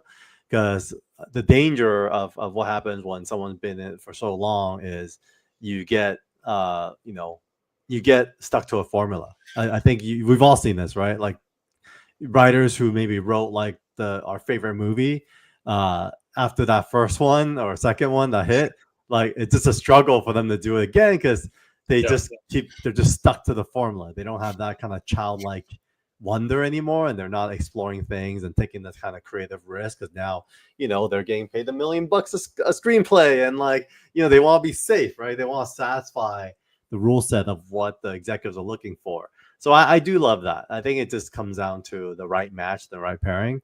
I wouldn't obviously throw someone who has a movie concept that wants to tell it through a comic book so he could pitch it for a movie. Like, I'm not a fan of that, to be honest. I think for me, this is a very unique case. It's kind of the other way around that we don't see often, where it's like, you know, hey, movies it actually reads like a comic. Oh yeah, it should belong in the comic, and we made it into a comic. And you know, obviously, like we're in the industry, so our natural tendencies is to want to expose it to our collaborators in the industry. But ultimately, this is a comic book first, and so I do feel like I'm very open to those kind of cross pollination, and I think you're gonna see more of that. I think in time, I think some of the best stories will be crossovers in a really fun way, because I think all the mediums are now really starting to interact, and I think because people are open to it, I think comic books in itself are almost like a merch to the big brands like Marvel and DC, that I think if they were to leverage it to actually do more kind of, you know, kind of transmedia crossover in a more organic way, I think they could really be engaging for the core fan base. Man, that's dope. And I mean, we're not topics blazing, but Swaggle House, man, like, did you kind of go into your comic saying like, oh, I want to see it as a movie or a show one day, or you just said I'm good as where it's at? I think, I mean, because I have like similar to you, is like the film background. So like, there's a piece of you that's like, you know, you love movies, you'd love to see it on the screen, and I think that's in the back of your mind. But as you do this, you kind of just embrace like this as being the art form and the vehicle. So like you would take a comic to a movie and you would change certain things. It's almost like the opposite, right? Where it's like, oh yeah, that might be cool on the screen, but in comic form, you know, maybe we need to explore a little bit of, especially like when you guys are talking about, you know, the action for martial arts. And, you know, I can, when reading BLADESMYTH, like I can imagine all like the Jackie Chan influence and all of that stuff. And it's like, all right, what does that look like here? And finding those places to transition it is kind of the fun. And so you just embrace that. At least that was what I did, you know, when I I like that. I tried to. I tried to, because you just see it this way, but you got to be this way. So yeah, I like that. I like that. All righty, last call, folks. The first giveaway of the day, BLADESMYTH hashtag in our comments. Last call, and then we'll do the drawing, and then we'll kind of move on to the next topic. Mickey, you got a Sandy fan right there. And Comics Journey. Will, do you remember Comics Journey? I was the weirdo giving out bootleg ash cans. Oh, you're muted, Will. But yes, I do remember you. How you doing? And our friend, let's do this. Man, I barely remember NYCC though. It's like Been a while, right? So yeah, man. It's just been like a blur, you know, just trying to get everything wrapped up for BLADESMYTH since then. So all right, yeah, we got man. 12 That was a hashtags. blast. New York was a blast. I'm gonna do a quick draw, and then we'll kind of move on to the next topic. Here we go. Boom, boom, boom, boom, boom. Hopefully we don't win it, because I threw the hashtag in there. Hey, congratulations. Let's do this. Who threw up the fire like he knew it was happening already. Congrats. Yeah, let's do this. We would have had to accuse 24/7 of rigging it if you won it. Yeah, I know, exactly. Well, back to the show, guys. You know, we are, as a quick update, we are kind of still experiencing some technical difficulties. We did hear back from our friend Sam at Kickstarter that they're working on it, and so we will be launching soon. So stand by. You know, I think what's really fun is, you know, Mickey, you did do the trailer for this book. Any thoughts as you were working on the trailer, and you know, what was your process like diving into really helping these guys capture the essence of this book and portraying it in the form of a trailer? Oh yeah, it was a lot of fun. It's I got to work on the Zero Ghost one and the Evermind one, and it's cool to try to just bring a little bit of you know, the world to life in trailer form. And I mean, I have a lot of thoughts. I think in the comic space, I think marketing is probably one of the biggest pain points. I think compared to other entertainment fields, I think comics does it pretty poorly. So, you know, it doesn't take much to try to make some cool trailers, and it's interesting because you have to get people on board. So you're always looking for like, okay, what's the core the story? What are some of the important beats and the tones and the emotions that you would think people would be attracted to, and that keeps the integrity of the vision alive? And so hopefully I did that. Excited to see what people think of it. And yeah, hopefully I just, I'm just carrying the baton for a mere second, just to make sure that the guys get their story out there to the people. So yeah, it was a lot of fun. Any reactions from you guys when you guys saw the trailer? Because obviously we passed it around ahead of time for everyone's feedback. Yeah, I just realized that Mickey is Swaggle House and you're the one that did the trailer. Because in the email, it's Mickey. I was like, okay. Yes. And I was like, yeah. And then I'm looking at your website for your comic. I'm like, Mickey, oh, shit. You did it. I fucking loved it, bro. I was like, oh, yeah. The energy, man. I think it was fucking sick. I'll let everyone else weigh in, but man, I really fucking love it. I think I replied, I said, fucking amazing. Yeah, it was some dope ass work, man. Yeah, Mickey and I go way back. He's always very humble, so I always have to kind of talk about his resume. But this guy has done a lot. During the time when I was in the artist management world, he was running around with a crew called LMFAO, and was responsible for billions of views through the music videos that he shot from like one of the bigger ones. I could sing it.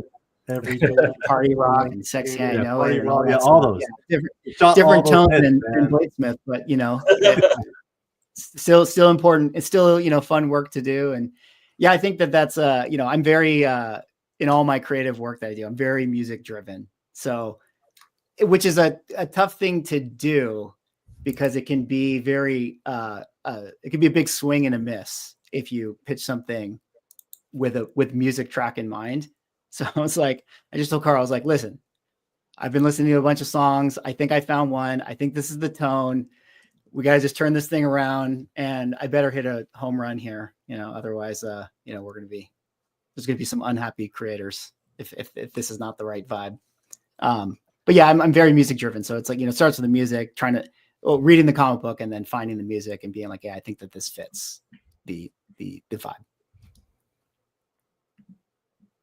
I love this. Let's do this as Bladesmith about to bring that party walk. Yo, that's dope. Party walk anthem. I like that. Anybody else got some food-based puns that they could add in for that? Let's do that. Do we have the trailer, Carl, that we can share with our folks? I do. I want the premiere here. Let me see. It's here somewhere. I thought I had it here earlier. Let's see. For you wonderful people at home that are tuning in, thank you for being with us. We are launching Bladesmith today. You will be able to be a part of the wonderful art that's gone together. Please be sure to hit the follow button everywhere you are. Follow our creators, but also join the Kickstarter pre-launch page. We're working on getting that out to you guys after some technical difficulties. But if you want to be a part of the wonderful Bladesmith world, and we're gonna showcase what we have coming in store for you on Kickstarter soon. So we're gonna show you guys what you can back. Make sure you hit that pre-launch page, be a part of it. That way you're some of the first to know. The first 247 who join are going to get an exclusive artist digital edition through Vivi, our wonderful friends at Vivi. And you guys are going to have something that's extremely exclusive. And if you join on day one, if you're a day one backer, you get to be part of our Forever Thank You page. Alrighty. So are you guys ready, man? We're gonna preview the trailer here. Exclusive first preview to the trailer. We are going to drop this on Instagram across the board, but you who are watching us on the stream will get to see it here first. So these blades carry a lot of history with them, a history full of chaos. Shaped by the secret cabals all vying for power, our faction was used to serve their ambition.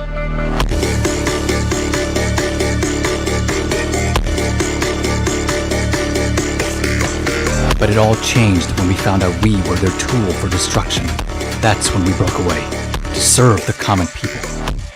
They gave us many names, assassins, shadows, but we call ourselves Bladesmith.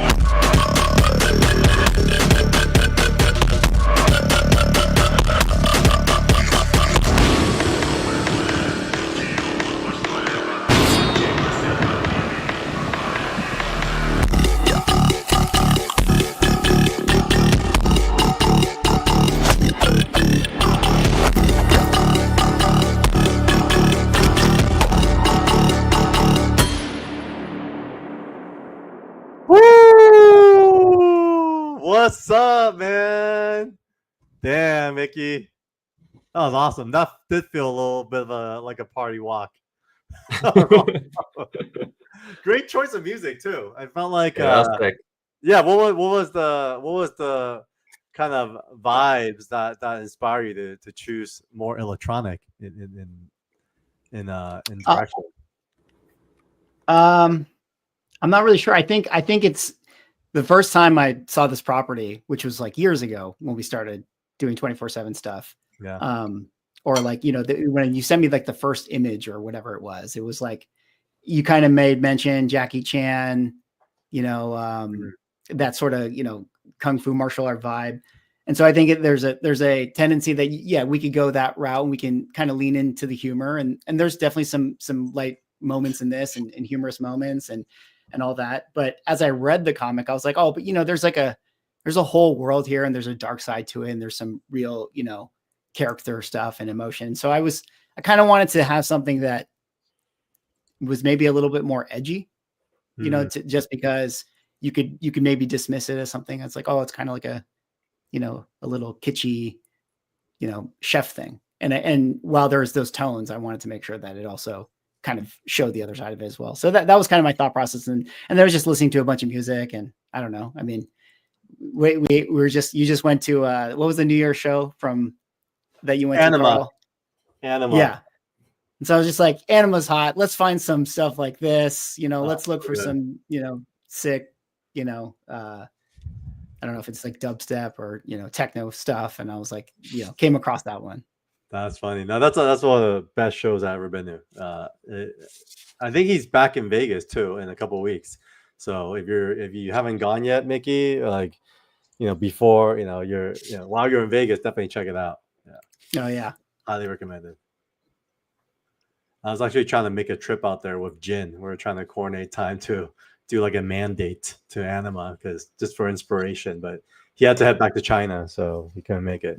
But we're trying very hard. Yeah. All right. So, I mean, we're expecting another guest coming on soon. Here we are. Before he comes on, let's do a quick kind of review of the day and what's happening here. Let me see. Remove this. Back to sharing this. Okay, cool. So we did the giveaway. And then one person who's very important to us is Mr. Sean Chen himself. He, is kind of like the OG of 24/7 Comics, first released through Evermind. And we recently just had an episode of him and Kreese on for Old School, New School, talking about their journey together. So, Sean, when you're ready, let me know. But we will bring you on next. And as a reminder, we are launching today. And here are some of the reward tiers that will be available. And we'll go over some of this more later. But for now, let's bring Mr. Sean Chen to the booth. What's up, Sean? Hey, how's it going? What's up, Sean? Great to be here. I'm here to kind of wish this Kickstarter well. So I hope the Kickstarter gods bless this campaign. Yeah. So Sean, why don't you do a quick intro of who you are and your little journey and what you've done with 24/7 yourself. Okay. I'm Sean Chen. I started out at Valiant Comics maybe like 30 years ago.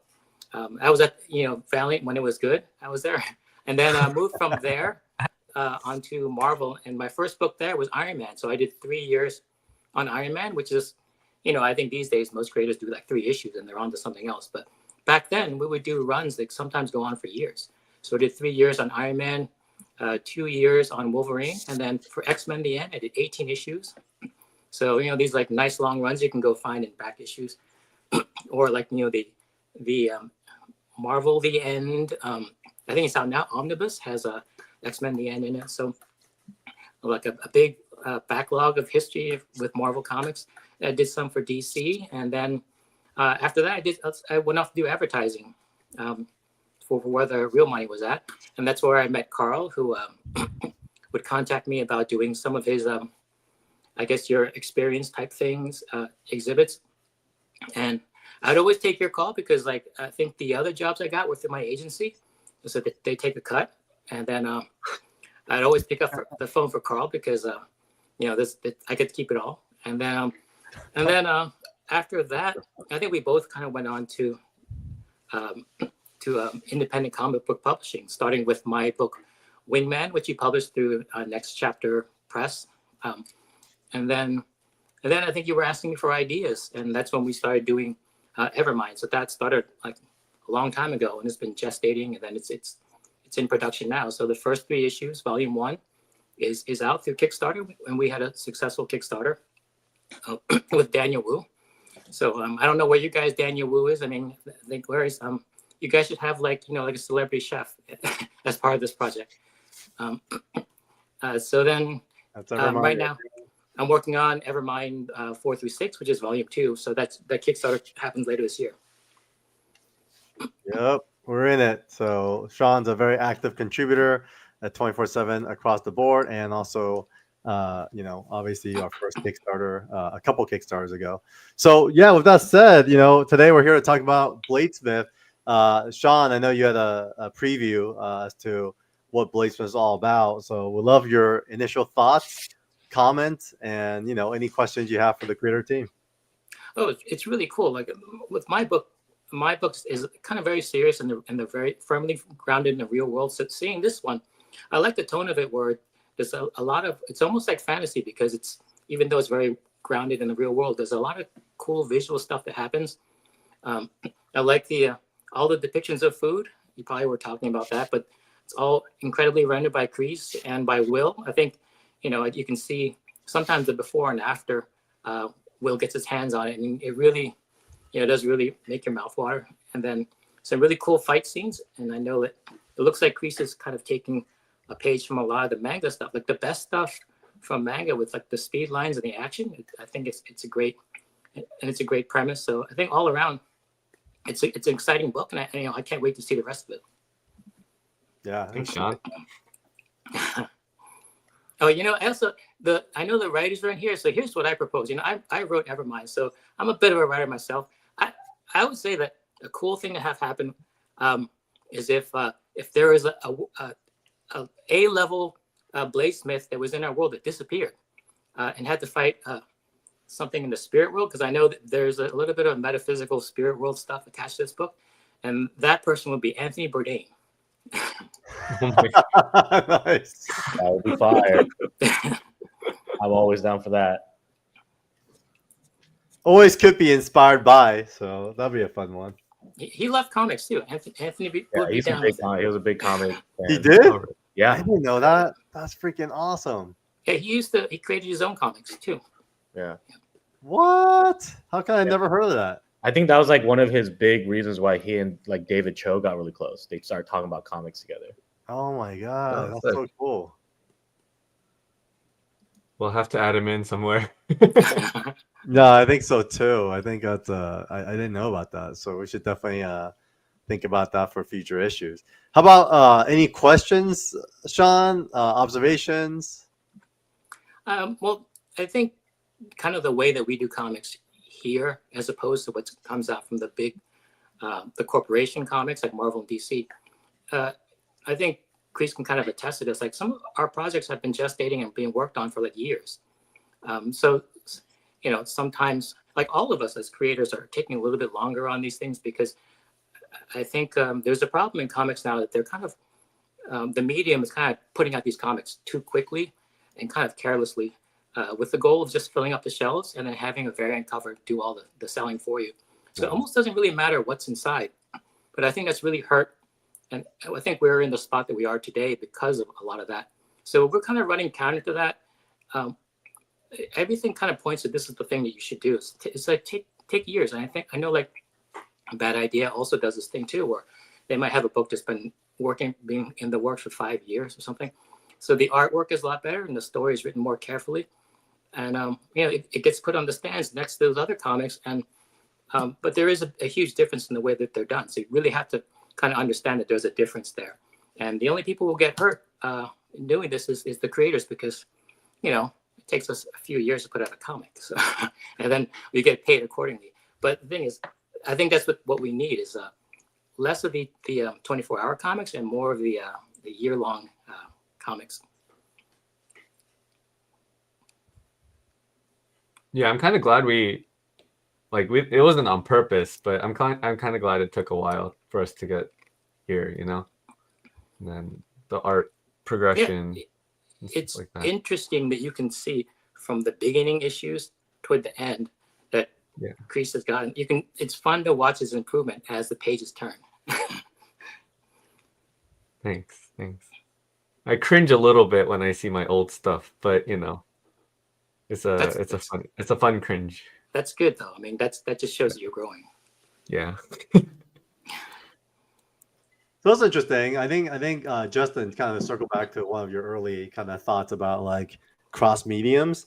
I could definitely feel a difference because I think like someone that was also very receptive to feedback was Sean.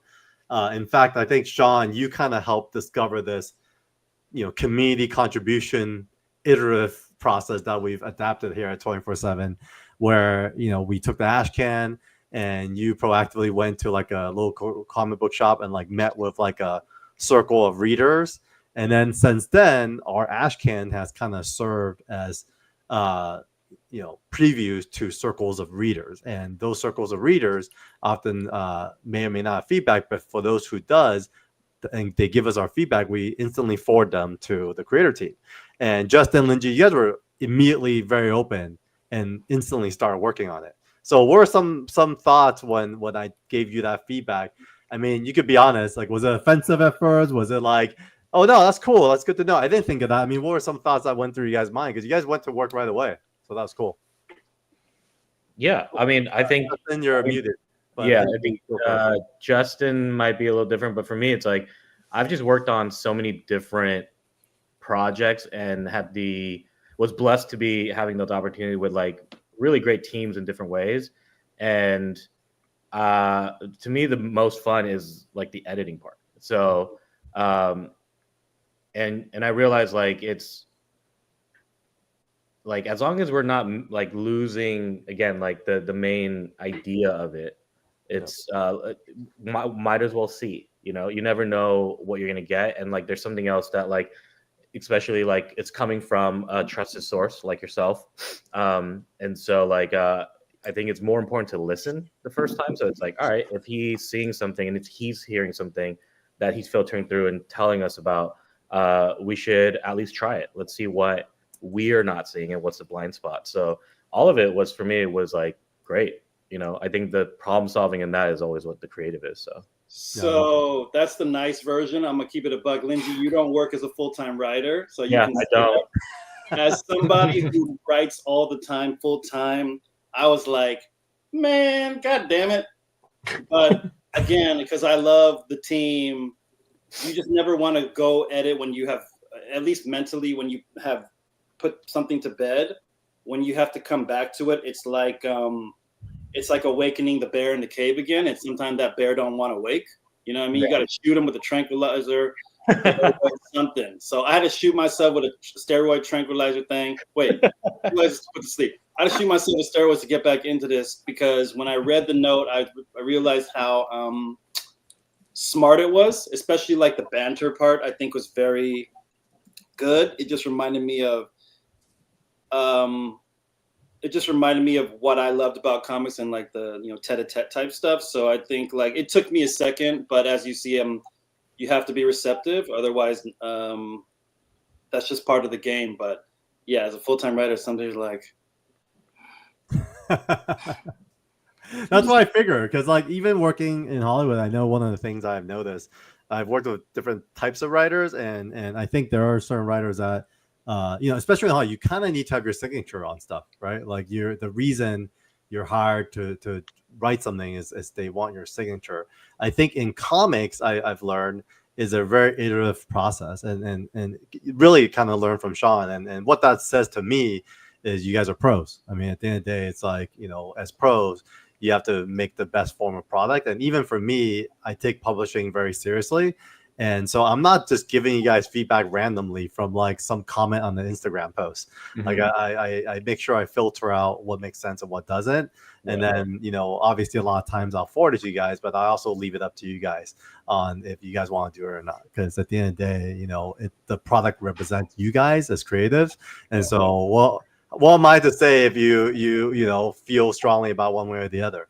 I definitely would make the best suggestions. I would give you some context as to sometimes what I believe in or whatnot. But ultimately, is you guys' time to further pour into this. So I think that's kind of the most important part. I mean, Sean, like what ignited that initially when you kind of kicked off that part of the process? Well, I think a lot of it's because this is really my first time writing. So a lot of it's just like being very scared. So I have no idea because I have no way to calibrate and no history with feedback, whether what I'm writing is just really dumb or even being communicated properly. So I would assemble some like beta readers who just, a bunch of kids from the comic book stores, the ones that always hang out in the comic book store long after they bought their books. I kind of gave it out to them and then had them read it over. And then I would just kind of ask them questions and, of course, not get defensive. That's like the worst thing you can do. But one of the biggest things that was a surprise to me, and I don't know if other writers feel this, is that our relationship with the story could go on for like sometimes years, or a couple of years. So a lot of the things that are in the characters, we just assume that it's understood because it's been tossed around for years. But then with the readers, their relationship with the story sometimes only 15 minutes long. So there's a lot of gaps. There are things that made it in earlier drafts that got left out. So you can quickly get confused as a writer. So you do have to kind of step out of it and get someone else to read it and say like, well, you never explained why this person's so angry. And I thought, well, isn't it obvious? Because we had this character alive in our heads for years. But what I found out is it never really made it onto the page. So a lot of that stuff is very useful. And it comes from the book writing community and from the screenwriting community. Like you don't really get to see your singular vision seen all the way through because there's editors and top editors and agents and everything that have to look at everything, and then they'll suggest changes. A lot of times they're making changes long after they've moved on to their next project and they have no desire to make any more changes. But if you want to get that project through, you have to open it up again and redo it. And that's a real pain in the ass, and it's something we don't have to do in comics, but I think that's to the detriment of the quality of the end product. Yeah, for sure. So, I think. Oh, go for it. I was just gonna say I really appreciate like your insight on all that. Hi everybody, it's like Carmen Sandiego. Where in the world is Nate right now? I really appreciate you talking about the iterative process, both the creator team with Justin and Linji, as well as you, Sean, because coming from a different part of the entertainment space, I think it's important to figure out what feedback from the community looks like, as well as where everybody comes from, what they're looking for, and all those things. I'm going to interrupt this line of questioning, though. I'm not going to ask another food debate question yet. I will shortly. But I think, Sean, because you're such a legend within the community, as well as everybody else, I'm so glad that you can join us on this stream. And everybody watching, please like and subscribe to all our channels so that way you're part of the process as well. But Carl, I think it's time for you to go over to Kickstarter. And I think it's time for us to make sure we are live. Holy shit, we are live, guys. Oh, we're live? All right, folks, we are live. So you haven't gone to Kickstarter yet. We are now launching. The Kickstarter literally just kicked off. And so I think we're going to have to get folks updated that this thing is now live. Folks, play the trailer. We're here. It's because Sean came on. God bless us. Shout out Sean. Yeah, Sean's blessings got us our Kickstarter live. Yes, The OG blessings, gang. blessings. Should we go over some of the rewards? We will in just a moment. We will. Oh, okay. We want to show. Let's show Can off you that guys hear the Kickstarter trailer? page. Because it's loud on my side. Can you guys hear the trailer or no? Okay, No. so all we do is visual. So why don't we go into the backer? So obviously the kickoff, the top is number one. Everyone who backs today will get on our forever thank you list. As a preview of what that looks like so far, everyone who has ever backed our Zero Ghosts and Evermind day one gets to join our forever thank you list, and it gets into every comic book that we print. Second is day one, VV backers who are fans of VV or not. If you want to get yourself into digital collectibles, you also get a limited edition of the artist edition number one, limited to 247 editions and never reissued again, claimable from VV. And so, yeah, I guess we'll go through the backer levels. We obviously have the issues overview. We have number one, we have number two, and then number three is the cover that Kreese mentioned with lots of colors. Going through our Kickstarter, you could read about the characters themselves. Loren, Crislow, Uncle Charles, inspired by Justin's real life story. Garot, who's the antagonist. You guys have met the team already. You guys could read more about them here. And then 24/7 Comics, some preview pages. We, as always, love our wraparound covers. So Kreese did wraparound covers for all three issues. Issues 1, 2, we got some of the Bladesmiths in Reflection. This is actually a favorite from one of the writers in the comics world. The kind of media writers we had submitted for press, and he loved this image so much he requested that this also be a variant cover. So this may actually sick. end up dropping on one of the VV books. Here's some other previews from issue 3. What's this guy's name again? God, what was his name again? Justin, anyone remember their names? Yeah, I just did a reel of him. Goran? I know it's with a G. I think it's Goran. Goran. Oh, Goran, yeah. So Yeah, I Goran, love right? this Yeah. character. He's like an old man, like just awesome dude. So he's issue 3. He's kind of the major antagonist. So diving into reward tiers, pretty straightforward. Tier 1 is the Bladesmith Standard Edition, number 1 through 3. Tier 2 is Standard Edition, the card art, which is the metal card set that we have for Zero Ghost. So what's going to be really fun is if you have the metal cards from Zero Ghost, you could have now the Bladesmith cards as well. A little spoiler alert, Evermind Part 2 will have metal cards as well with characters. We have the artist edition, which is some of our favorites. We love to highlight the art. Great art, great stories is a big ethos here at 24/7. We showcased this earlier, the hollow foil cover. Let me see if I have it here. Let me show you guys again the hollow foil cover. This will be our very first hollow foil cover at 24/7 Comics.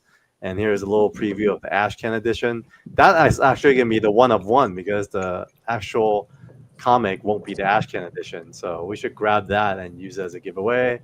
Back to the Kickstarter itself. So Kreese, you're offering head sketches for tier 5 this time around. So this is going to be limited. Limited to how many head sketches? I think we're limiting that to 12. And then what's really fun is Nate, who's literally a magician, cooked up these limited edition knives. You guys should have them next to you. Maybe we could showcase them later.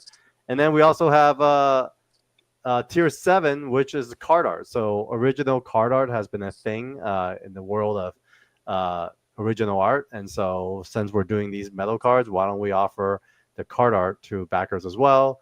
And then Kreese's Vault, we'll have a few things. I mean, Kreese, you want to talk about some of your Vault offerings? Is that the original art, the pages? Yep. Oh, okay, yeah. So I'm offering some original Marvel comic pages from Iron Man, from Fantastic Four, and from Moon Knight. There are a couple pages from each issue, And yeah, it's the original art. The Iron Man ones are penciled, while the Fantastic Four and Moon Knight are penciled and inked. Cool. And yeah. So we got Fantastic Four, Moon Knight. So we kind of made this easier. It's our first time trying it this way. We did random before, so there was some feedback that people want to see what pages they're actually buying. So we broke them down into different tiers, so you can actually pick and choose what page you like. And then last but not least, the ultimate tier is tier 9, which is the commission tier. So this is a cover quality commission. If you haven't seen Crease's artwork before, I would go to Comic Art Fans and look at his artist profile. That's a little classic photo of Crease right here. And then you could definitely see some of his past commission work here, and he's done a lot in the last 5 years. So get a preview of what he's done before, and then you could kind of imagine what a cover quality commission would look like. This one is awesome, Crease. Oh yeah. So that one actually was so I don't really do like cover quality commissions really.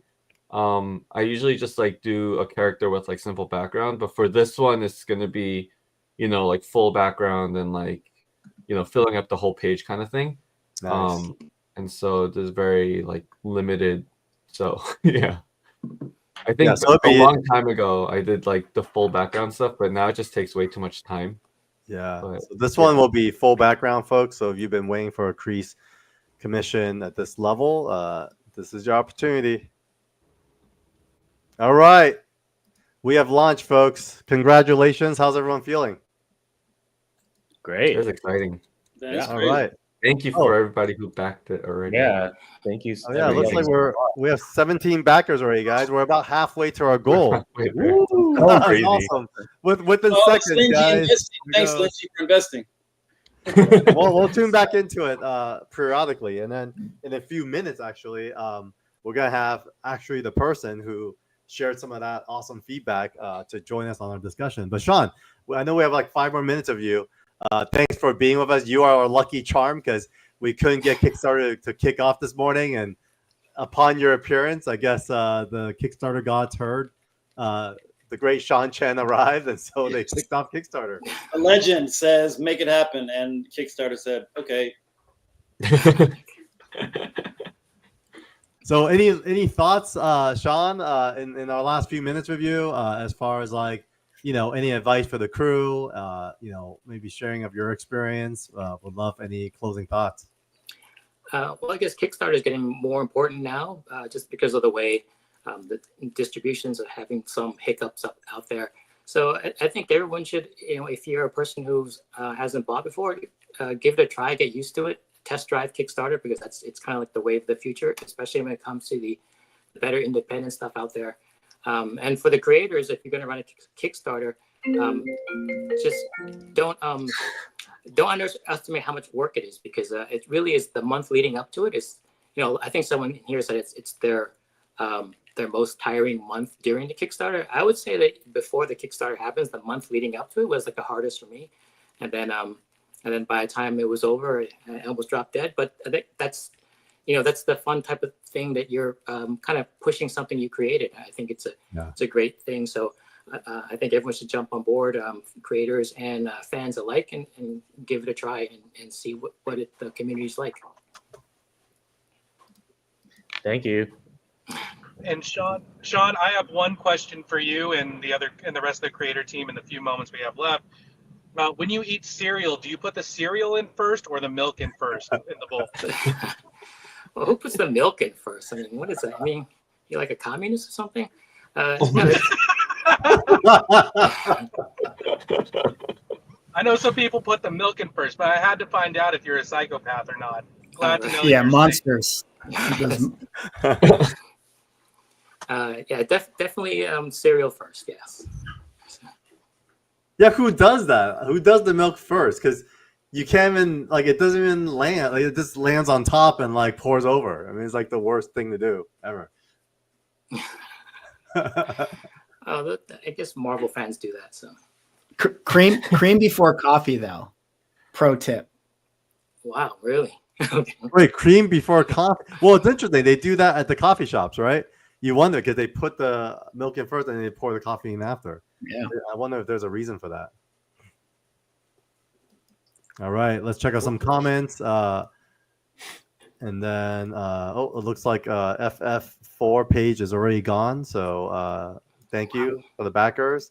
Wild Beast, thank you for backing. They said congrats to you guys on the launch, folks. All righty. Thank you, man. Or woman. All right. Tag this photo. Shipping to New Zealand. Awesome. Kiwi, thank you for supporting. Stingray, my friend, thank you for supporting as well. Yep, gotta go. Loved ours edition. So back that one. Awesome.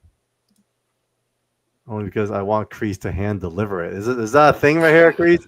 A friend of yours? Yeah. I hope it's a friend of yours. Yeah. It'd be weird if not. But Sean, thank you so much for your time. Of course, we'll see you again. Always a staple in the 24/7 Comics team. Appreciate your time, and we'll see you soon. Great. Thanks for having me, and good luck to everyone. So I'll be watching the campaign, and just best of luck for everything. Thanks, Sean. All right. Bye. Blessings, Sean.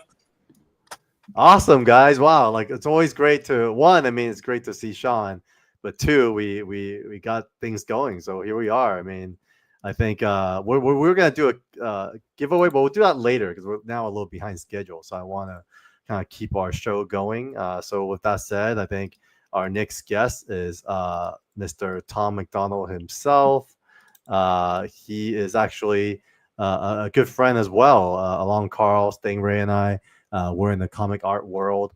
Not sure why, but he named himself Grandpa Tom today.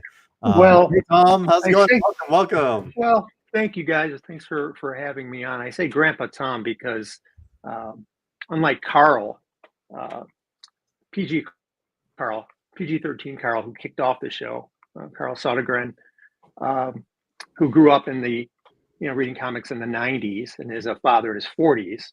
I grew up reading comics in the 80s, and I've got I'm in my mid 50s with a teenage daughter. So I'm the old one of the group. And so I think any of the perspective that I bring today on what I read with Bladesmith comes through the lens of somebody who is very biased in thinking that the 80s was the breakthrough titles, the home of the breakthrough titles that a lot of the success of the industry is built on right now. I'm talking about Walt Simonson's Thor, Chris Claremont's X-Men, Wolfman and Perez's Titans and Crisis. Then you had American Flag, Watchmen, Dark Knight, Camelot 3000. Those are where I fell in love with comics, right? The 90s to me, they were kind of like the last seasons of Game of Thrones, right? I kind of pretend to me they didn't exist. There's some few exceptions. For example, I think Kingdom Come, Nightfall, the Batman run, Starman, Sandman. But other than Todd McFarlane, who I thought was innovative, to me, the Jim Lees and the Eric Larsons and the Rob Liefelds, they kind of blend together for me. So that doesn't mean I'm right. It just means that's where my head is. So that's the lens in which I read this comic. So one of the things I think that I liked about Bladesmith was the uniqueness of the storyline. There's a saying in marketing, which is what I do now. My background is shooting and editing news. I was a newspaper editor for a while in journalism, and then that kind of transitioned into product management for companies like Apple and Motorola, were adult phones that nobody wanted for a while. But in marketing, they have a saying: if you can't be a leader in a category, you create a category you can be a leader in. So I think you guys have created the #1 martial art food comic in the industry right now, and I thought that was very unique. So if somebody had a question as to why food, to me that's why. Right, because nobody's done it before, and if they did, it's it hasn't gone to this degree where it's been a central component of the story. So I do have some questions on it. I enjoyed the first issue. The second issue I enjoyed more. One of the things I remember from Scott McCloud's book about understanding comics was how it's supposed to capture all senses. And being a fan of The Watchmen, if you guys have read that, I'm sure you have. You remember there are scenes where Rorschach is walking through the dirty streets of New York with the rain coming down. He's talking about the stench. You can almost smell the stench, right? I got a little bit of that sense of smell from the comic. I like that. In fact, I could even say I got the feeling of heat from the stove. So in that sense, I don't remember feeling heat with reading Watchmen. So I think you guys have one-upped Moore and Gibbons and Higgins on grabbing all the senses. So good job there.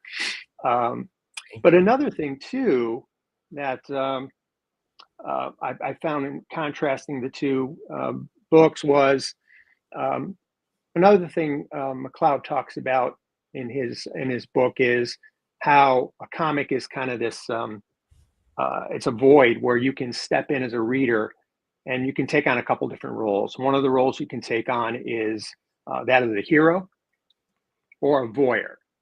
And in the first issue, if I'm not mistaken, it's all one scene. It's all in one day. Is that right? Yep. Yeah. I believe so. Yeah. It all takes place in one day because he goes out to shop. Lauren goes out to shop and then he comes back. So there really wasn't a voyeur moment in there. In the second issue, it took me a while to understand it was a flashback. You get the voyeur perspective from Lauren's mother when she goes out and has this battle. You get a little bit of that perspective. So I wonder if you could talk about the transition between the decision around the transition on the perspectives. Why was the first, and it's very dialogue light, right? So, again, if you look at comics that I idolized the most, Watchmen or American Flag, where the text is so integral to the story. Talk about maybe those two things combined, which would be the perspective change and the use of text in the comics. I mean, Justin could add on my end when we're working on it and when we're kind of going back and forth is so I'm a big lover of manga, and when you see some of the best kind of Shonen Jump or like action based titles like One Punch Man or any of that or to One Piece, Naruto, whatever, when you see some of the best action kind of like spreads or panels going through, and going back to when we reference movies like Jackie Chan or whatnot, there's a rhythm to the sequence and the action. And there's a beautiful thing that the Japanese do that they let that play.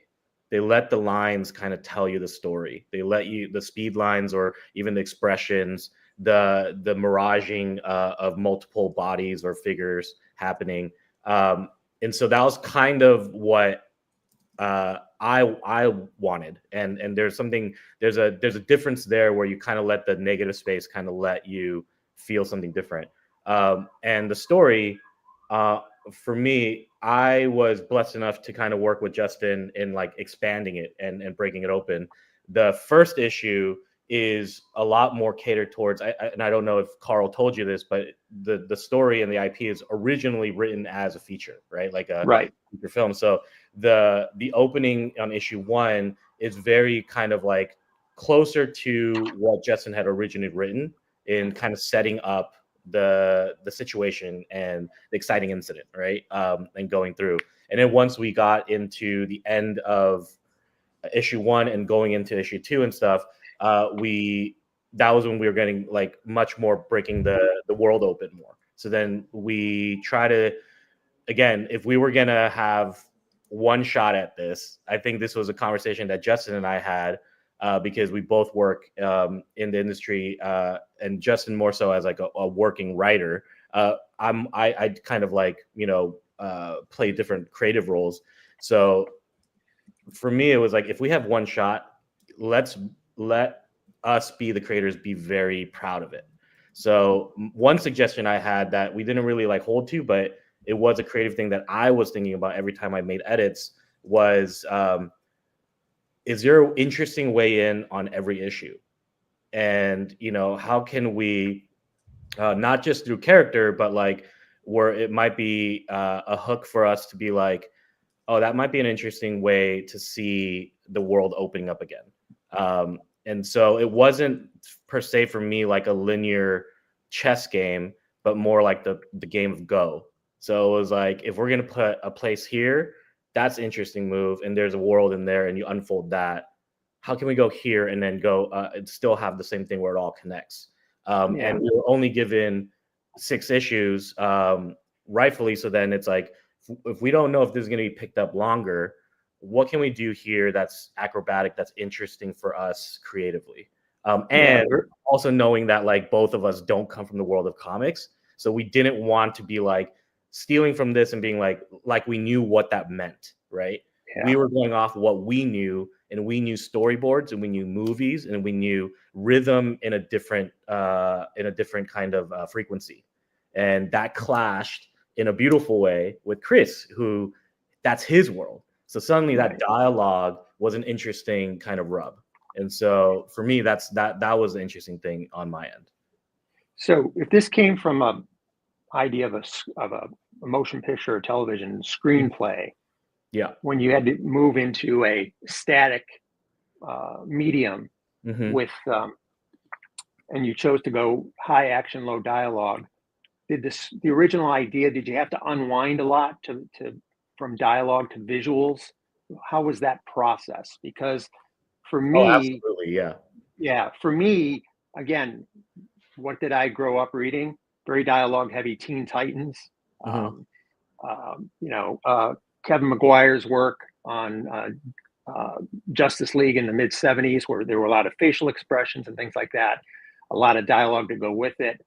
How did you go from a medium where you had dialogue to where, you know, there's very little words on the page and you're trying to create a backstory? How hard was that? It was very difficult, mainly because I think there was a lot of interesting and good feedback from talking through Chris when we got to a level of like the script that we thought were good, right? Like as writers, and we're like, all right. And then he's like, well, what do you mean by this? What do you see from here?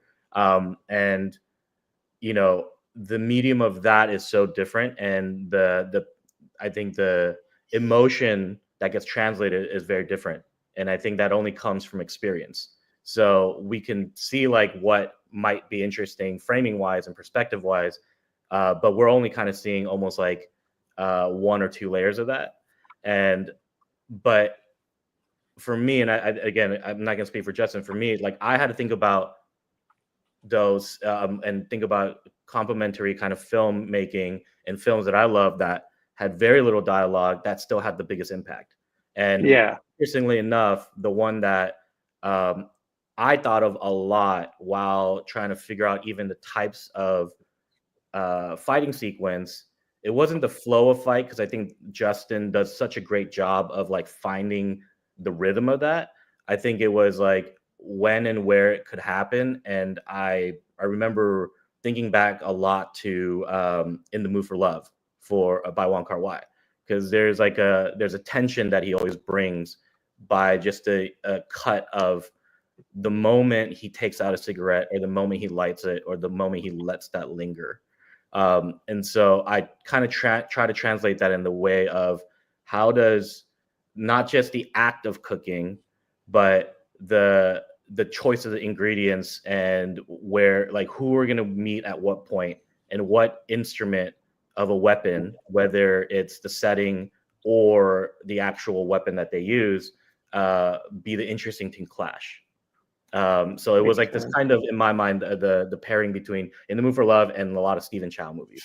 So it was like, it's kind of bouncing back and forth in my mind. That makes sense. I guess a question for Chris and Will is, especially issue 1, where Lauren is fighting the Phantom Stranger without powers. Does he have a name yet at this point? Garrot? Is that what his name is? The guy with the hat? Yeah. The main villain. Yeah, he looked like Phantom Stranger without magic powers. Yeah. There's some interesting use of motion and speed lines that I hadn't seen before. And I noticed at certain points where there's action, like in this panel, for example, the backgrounds are washed out by the action. Tell me about how you put together a fight scene. When is it long enough? How does it escalate? And the use of these motion lines and colors. Maybe both you guys could like tag team on that a little bit for me. I think for me it was I'm thinking about like the composition and the angles, the camera angles of the fight scene, and how, and also trying to make it read, you know, clearly from left to right and things like that, trying to keep all the rules of like storytelling and stuff. Good for you. Yeah. So I'm glad you brought that up, because left to right is part of Howard Chaykin's paradigm that he talks about, right? I don't know if you've got that right, where left is home and right is action, right is adventure. So anyway, I'm glad you recognize that. Yeah, I mean, the way I learned it, like Klaus Janson was my foundations to comics and storytelling back in SVA, and so I'm like always referring back to those rules, and I'm like I feel like I don't break a lot of rules just in general in life, and so like you know, I'm very stick by the books kind of person. Even though my paneling's like I rarely do like angled panels, and so it's because Klaus was like always like learn the fundamentals before you break the rules, and so I think I'm still like trying to master that. So it's funny you should say that, because Klaus and Howard Chaykin taught together, and they follow very much the same principles of the horizontal panel, 3 in the middle, 1 at the bottom, right? And that's the effective style. If you look back at even just, you know, Chaykin's best work on Flag, he follows that paradigm. So I'm glad you brought that up, because especially for in a Western audience where there is that tendency, you know, natural tendency to go from left to right. Maybe talk a little bit about the colors too. When do you block the background out with like action, like something like this? What's the decisions here? I think it was more to just bring in the focus on it's like leading the eye, right? So like I can go all out on the background if I wanted to, but I think like being smart with where I spend the most time on the establishing shots, and then shots where I can kind of, you know, use the black background to kind of lead the eye and like pinpoint certain actions. And then I think that was the reasoning behind like just blacking out certain areas, because I know on the bottom that's like the big establishing shot action scene, even though like the background is like all blurred. I think that was like where I wanted to put most of the focus, at least overall on the page, and then within the panels kind of like leading the eye and stuff. A question that, like, as we get into the second issue, then I guess for Lingji and Justin, was it done on purpose that Lauren's name isn't mentioned, or at least I don't recall it being mentioned as in the flashback? How do we know that's Lauren? Because I didn't realize it. I wasn't sure it was Lauren until you get to the point where he's looking down at his hands from the first issue and he's got the knife in it. Yeah. Was that the intent? Yeah. Okay. Because I think for me, and again, this is like the dual back and forth dialogue that Justin and I have, right? Because he's allowing me to work with him to expand and reopen the story.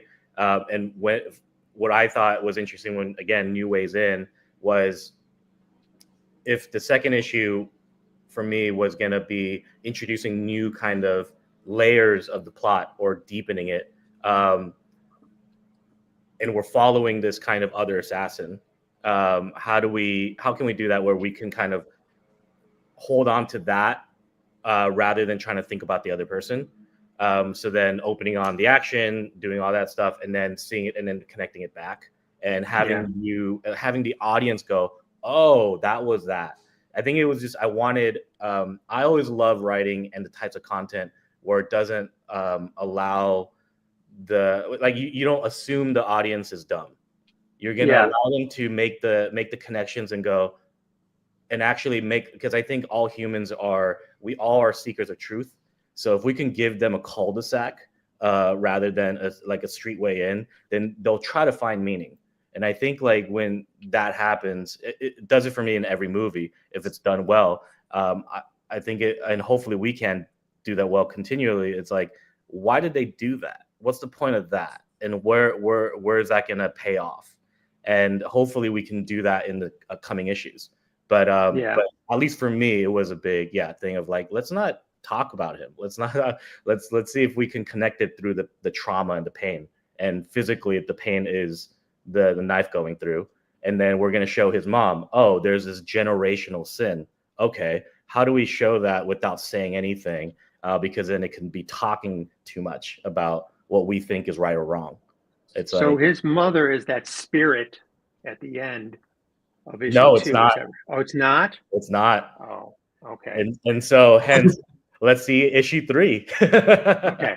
I thought, to be honest, I thought that was his mother because the line that the spirit says is something about our son.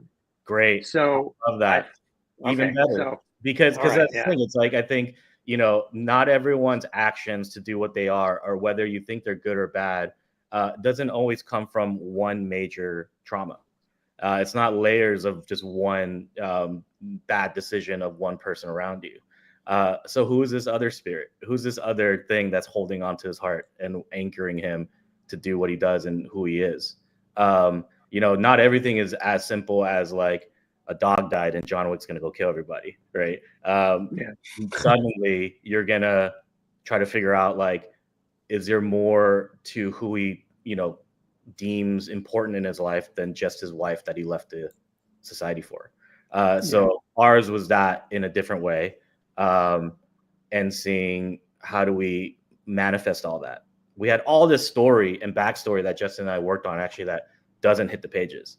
That's what we're hoping to down the road. But like, this is all, how do we pressure cook this and keep putting it on there interestingly? And hopefully we can hold the tension. Yeah, that was well done. So I'm looking forward to, again, for a guy who comes from a generation where I'm spoon-fed dialogue on every page. This was it was different. It was engaging. It still followed the same, classic rules that you guys talked about, that Chris talked about. So I appreciated that. Mm-hmm. But it's something different, right? And like I said, you guys have the #1 martial art food comic in the world right now. So awesome. Make it happen, man. Let's make that a great genre. Can I ask a quick question? Yeah.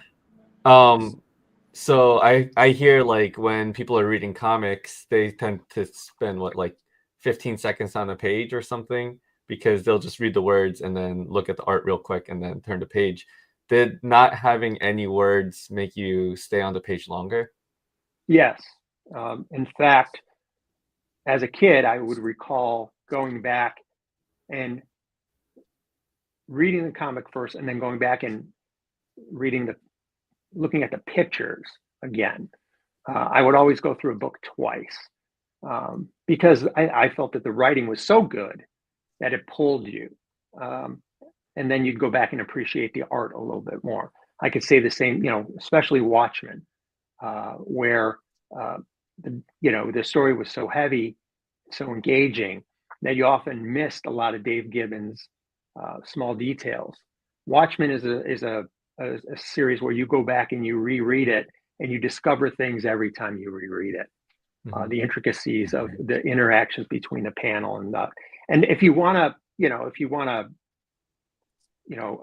a kick to the head every time you read a comic, then you go read Watchmen. But stuff like this, it's still engaging, it's still fun, but it doesn't, require, heavy lifting And that's not an insult, by the way.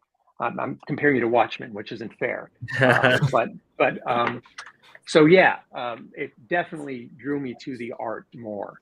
Appreciate it. And it relied on your visual skills as a storyteller. Yeah, for sure. absolutely. Thank you. Tom, you're going to be listed as a community creative contributor for some of your notes, because I thought those were really good ideas. We did talk about how during the action scenes, there could be opportunity to build more dialogue and add character. Yeah. We all thought that was a really good note because, I remember growing up in Hong Kong reading some of the manhwas, and during the fight scene, they're always bantering and talking crap. And so I felt like that was a really good opportunity. I obviously always left it up to the guys to decide if they felt that there was opportunity or not. And they're already hard at work. And so they've already been shuffling notes around and, doing takes on it. So that was a really good concept and great feedback. Yeah, I think there's an opportunity for some backstory there or some context, not too much. I mean, some of the 90s stories, when you look at the dialogue going on during the fight scenes, it's ridiculous, right? But I think there's a middle ground to do that. You did drop an F-bomb in there, which I thought was good, but you guys were talking about swear words and curse words at the top of the show and trying to substitute them. One of the words I've never seen in a comic with regards to dialogue is calling somebody a skid mark. So I'd like to see if you guys could work skid mark into a comic. I think that would be a first as well. Easy done. Yeah.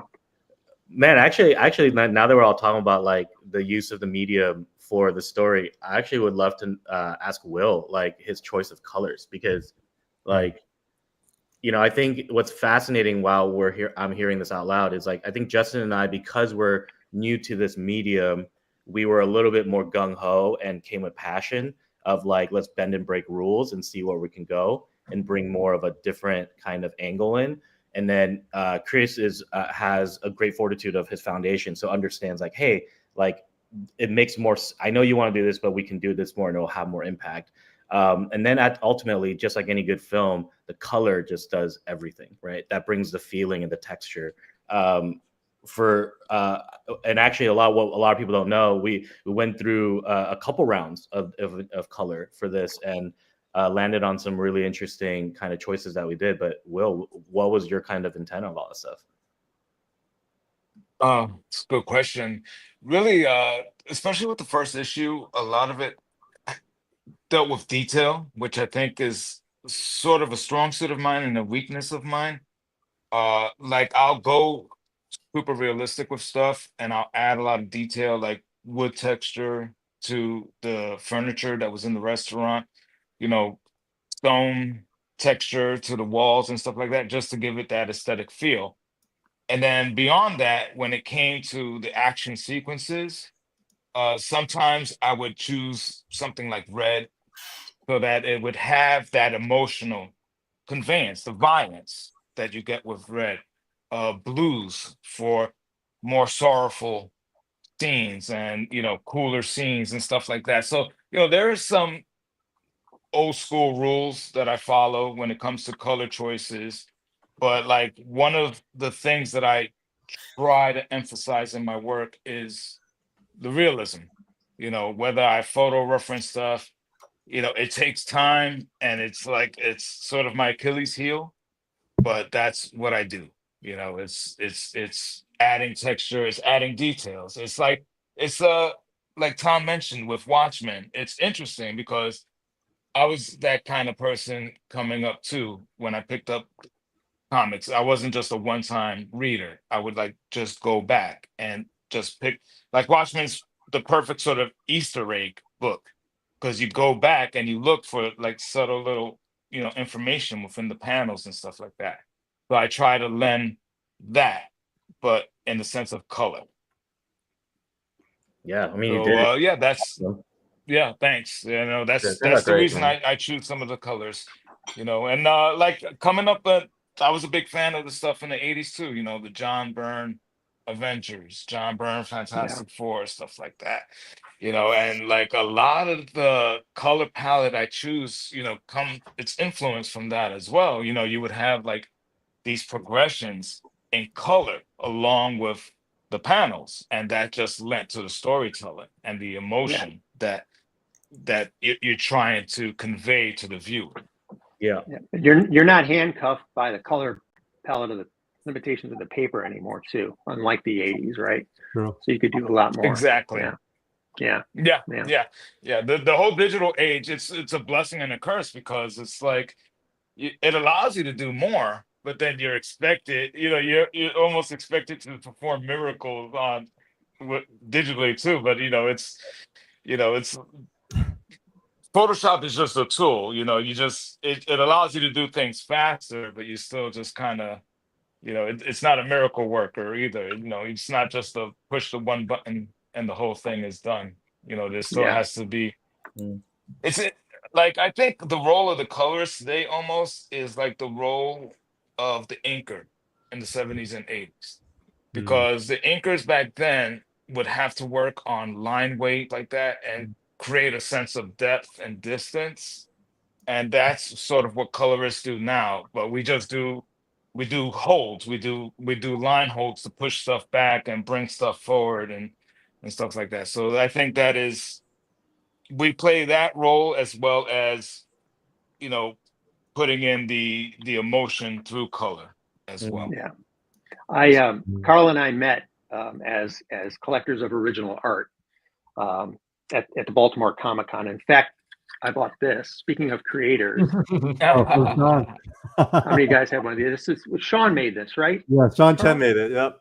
Yeah. So I had to have one of these. Is that from the Birds or what? Tippy Hedren? Yeah, it's Birds. Yeah. So Sean makes those, and he would make video reels of them on Instagram, and they went viral. Wow. And now he kind of sells them out of his garage, and so My favorite is the Batman with the bomb. Oh my god, it's awesome.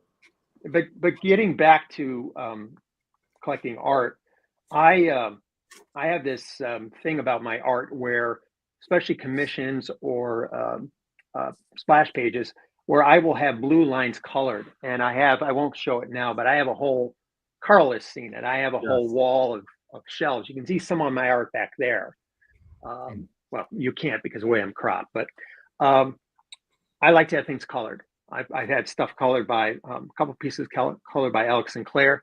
In fact, Carl, you picked that up for me at New York Comic Con, that I had Alex cover. So I think coloring is a unheralded skill. And to me, as a collector, I like to have my pieces colored. So not all of them, but some of them, especially the commissions. So I really appreciate color and appreciate what you did, Will, on this issue. I agree. Tom has been a huge proponent of colorists within the collecting community. In fact, he's gotten so many of the collectors to give more attention towards what colors can do, even in the commission form. So that's been really powerful, and I really appreciate Tom for that. And so, Tom, I know you got to run in a minute or so. Yeah, thanks, guys. Any other thoughts to the group? Any advice, feedback? Thanks for all your contributions. I mean, that's it. It sounds like you guys are rooted in some of the core rules and fundamentals of making great comics. And I'm looking forward to seeing what comes next for Bladesmith. I enjoy talking to creators because it's something I've never been able to do. So I thank you for your time. Yeah, and Tom, before you leave, I have to ask another question. I'm ready. You and the creators, we got to know. Jane put it in the comments earlier.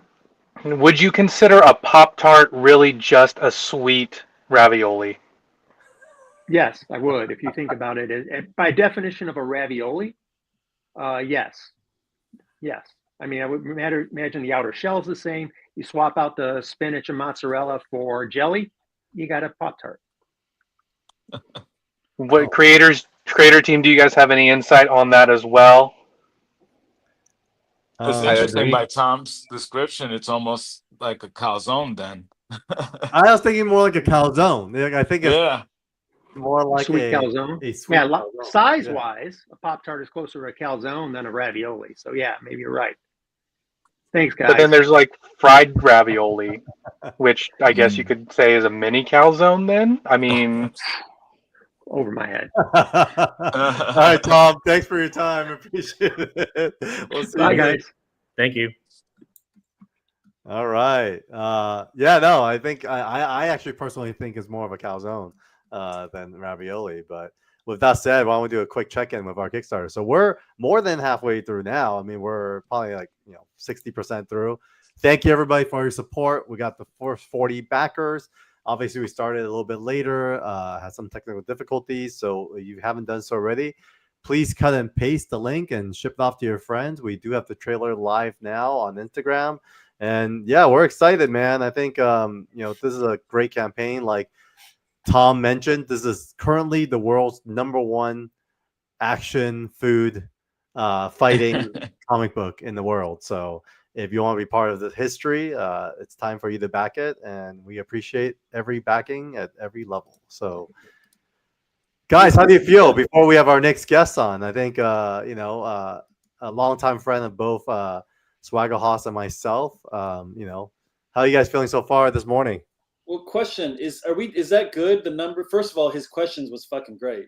Like every question. Yes. Linji obviously has like philosophical answers, so I was like, let him do it.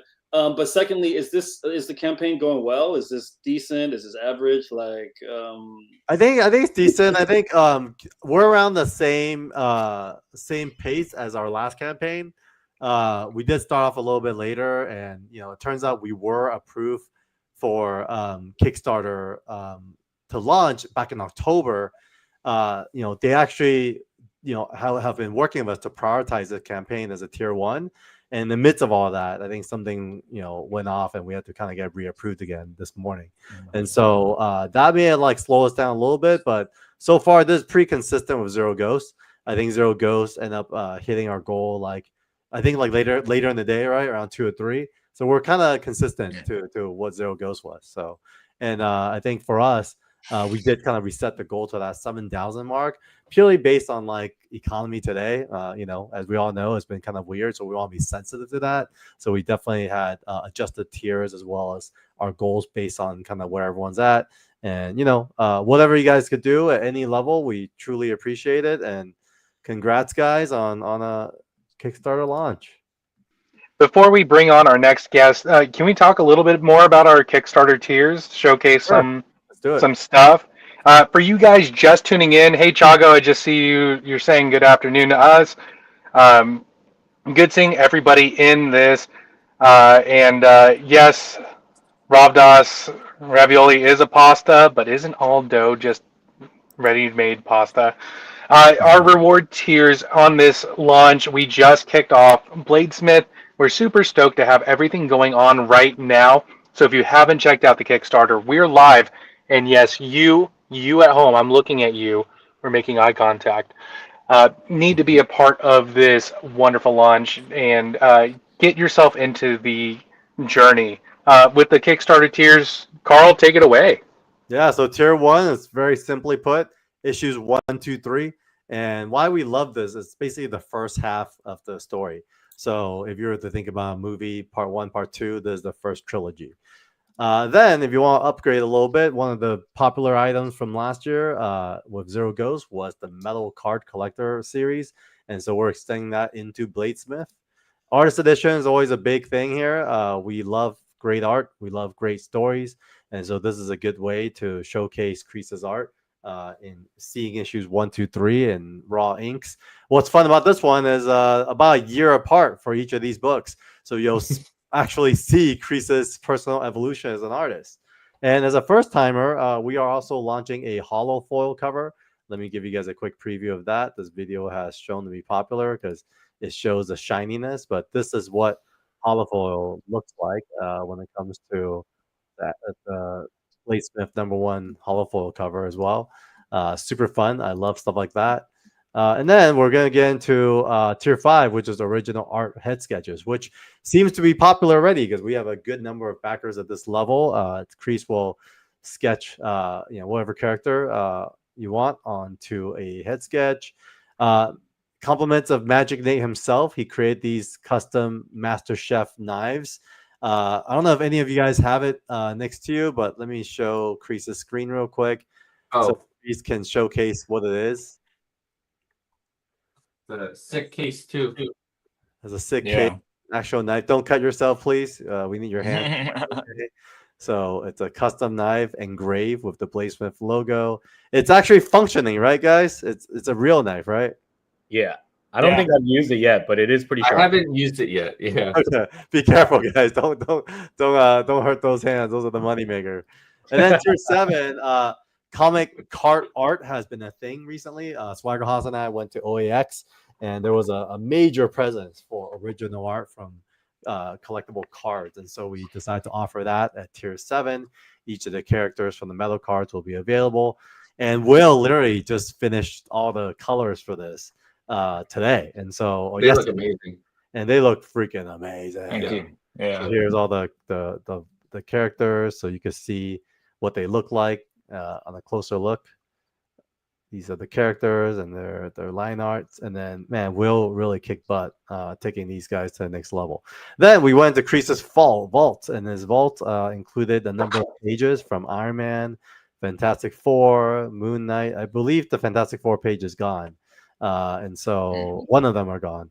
So there's that. And then, as Crease mentioned earlier, tier 9, this is cover quality commission. He really doesn't do too much of these anymore. So what that means is these are kind of quality commissions that includes backgrounds. And so, I don't know if this is a topic to be discussed here, but, I guess this would be a prime example of quality background, cover quality commissions, right, Crease? Would these be good examples?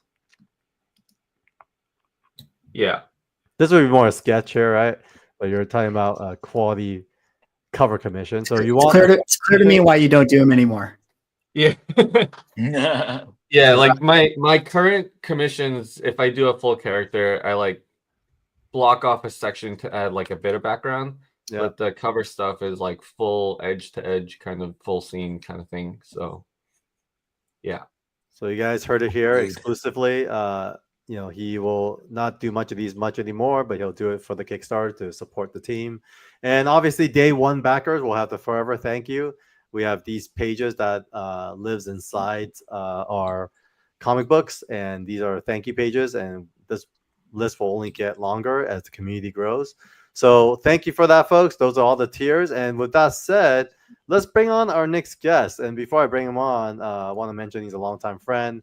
Not only a wushu champion in his own right, but kind of in parallel to Swagger Haas's My Journey, he's really dedicated himself to action design and stunts in the film TV world.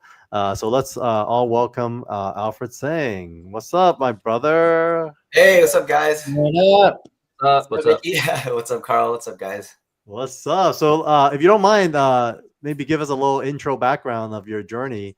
As a professional in the space, and then we'll get right into questions and feedback.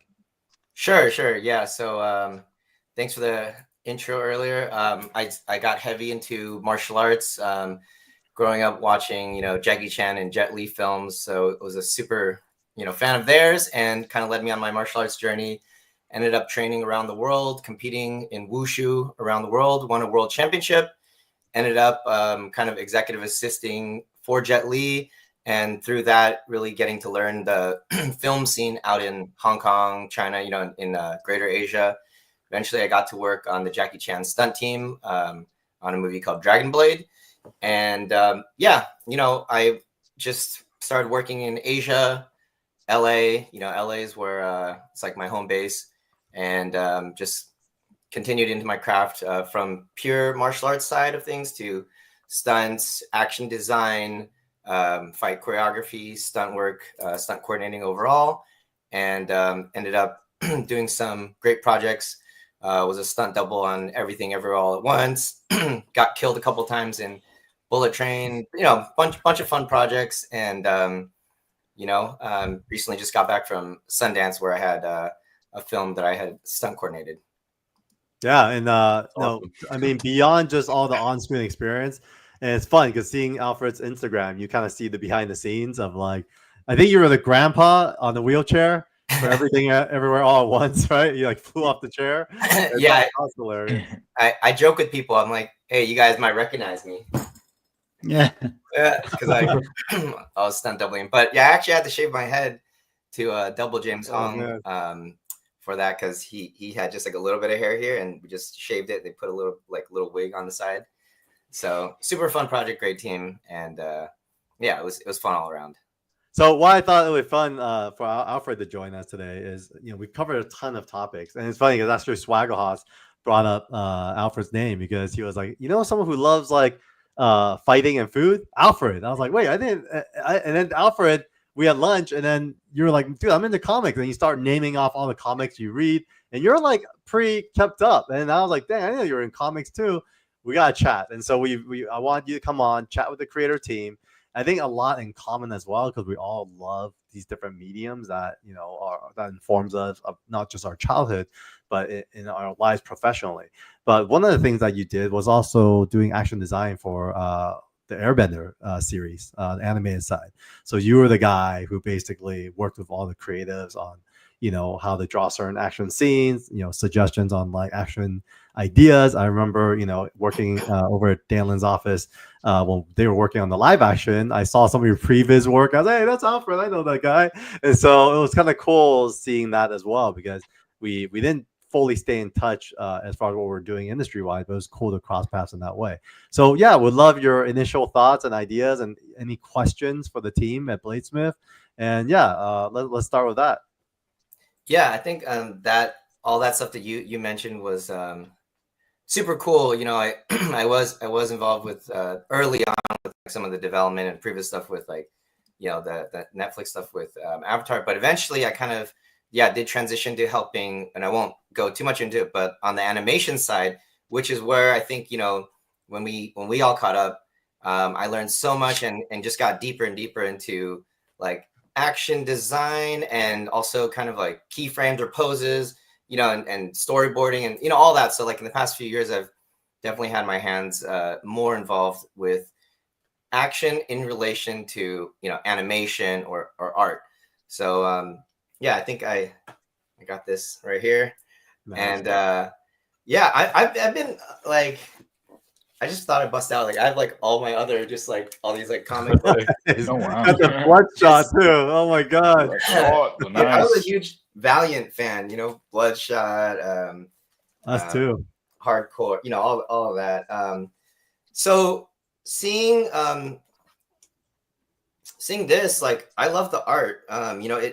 It calls back to like some of those styles. And I grew up reading comic books. But I would say I'm maybe like 6 or 7 out of 10. I'm not like super hardcore. I can't name like every single artist, every single, deep into it, but I was definitely a fan of the stories, of the art, of where it kind of brought your imagination, like it was, superhero movies before we had the scale of superhero movies that we do now. So it was all in your head. And I remember like, going to school or my mom taking me to school or somewhere and just being in the back seat, just like, well, the car's moving, just like reading comic books, like just having that imagination grow.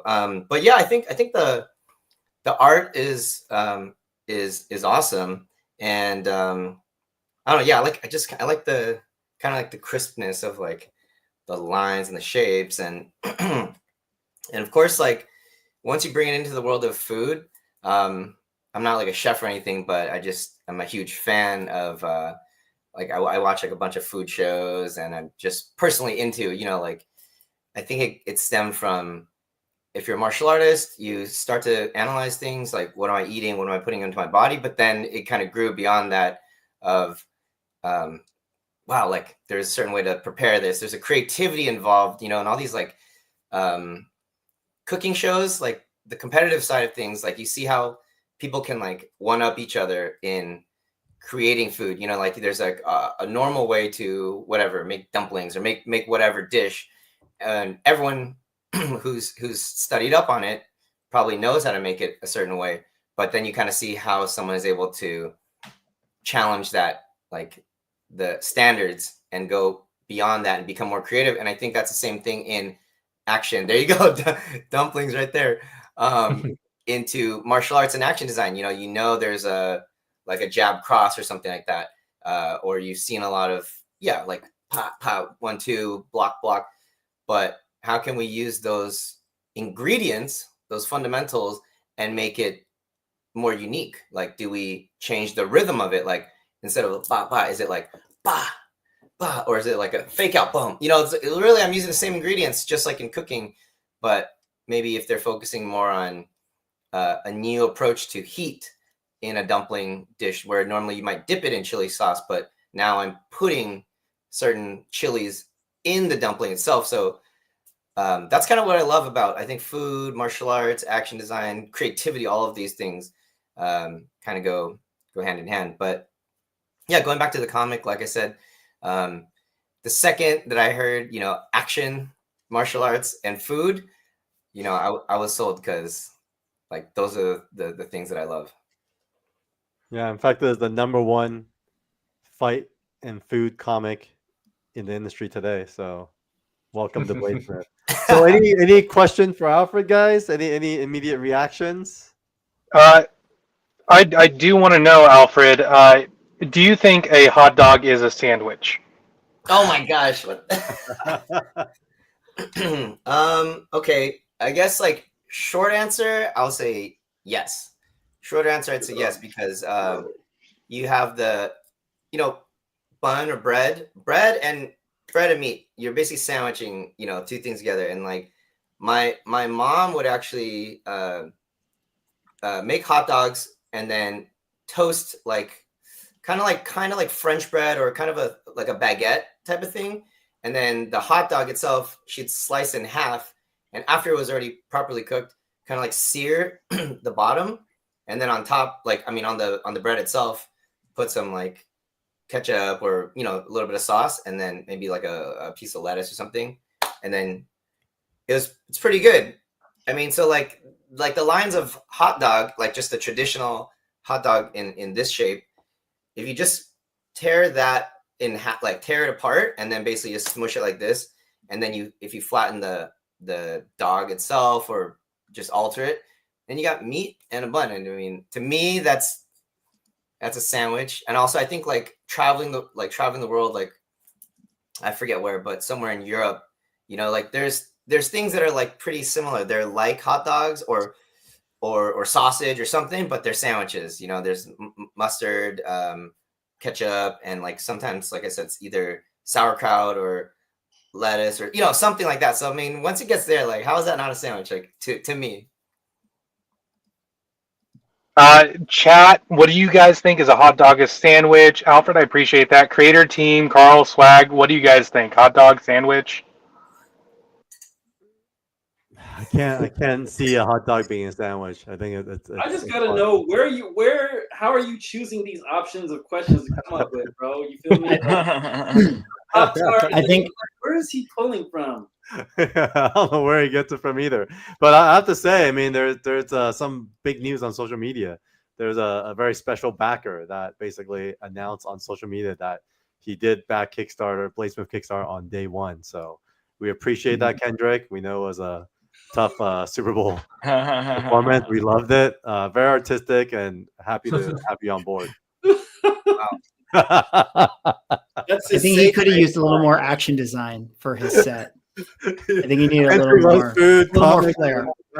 Yeah, a little more like some weapons, some flips, some acrobatics, a little more flair. Yeah, a little more pomp and circumstance. It was too sleepy for some people. For Alfred, first off, bro, you've done a lot of cool stuff. I just scanned your IG. You've done a lot of dope shit. 2 films at Sundance, participating in.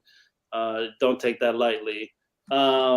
Just congrats for all that, bro. And I think from your action design mind, like for BLADESMYTH, if let's say it becomes a live action thing, how would you approach the action design of it? Because as you know, the inspirations is always like the same people: Jackie Chan, Stephen Chow, Jet Li.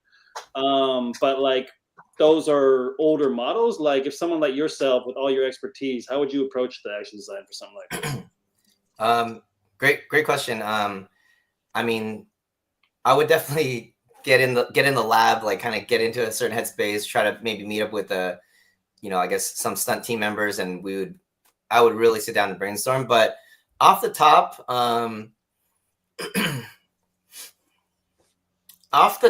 I think that, okay, it definitely needs us to have a high level of martial, like, okay, so there's like martial arts choreography and there's just pure action.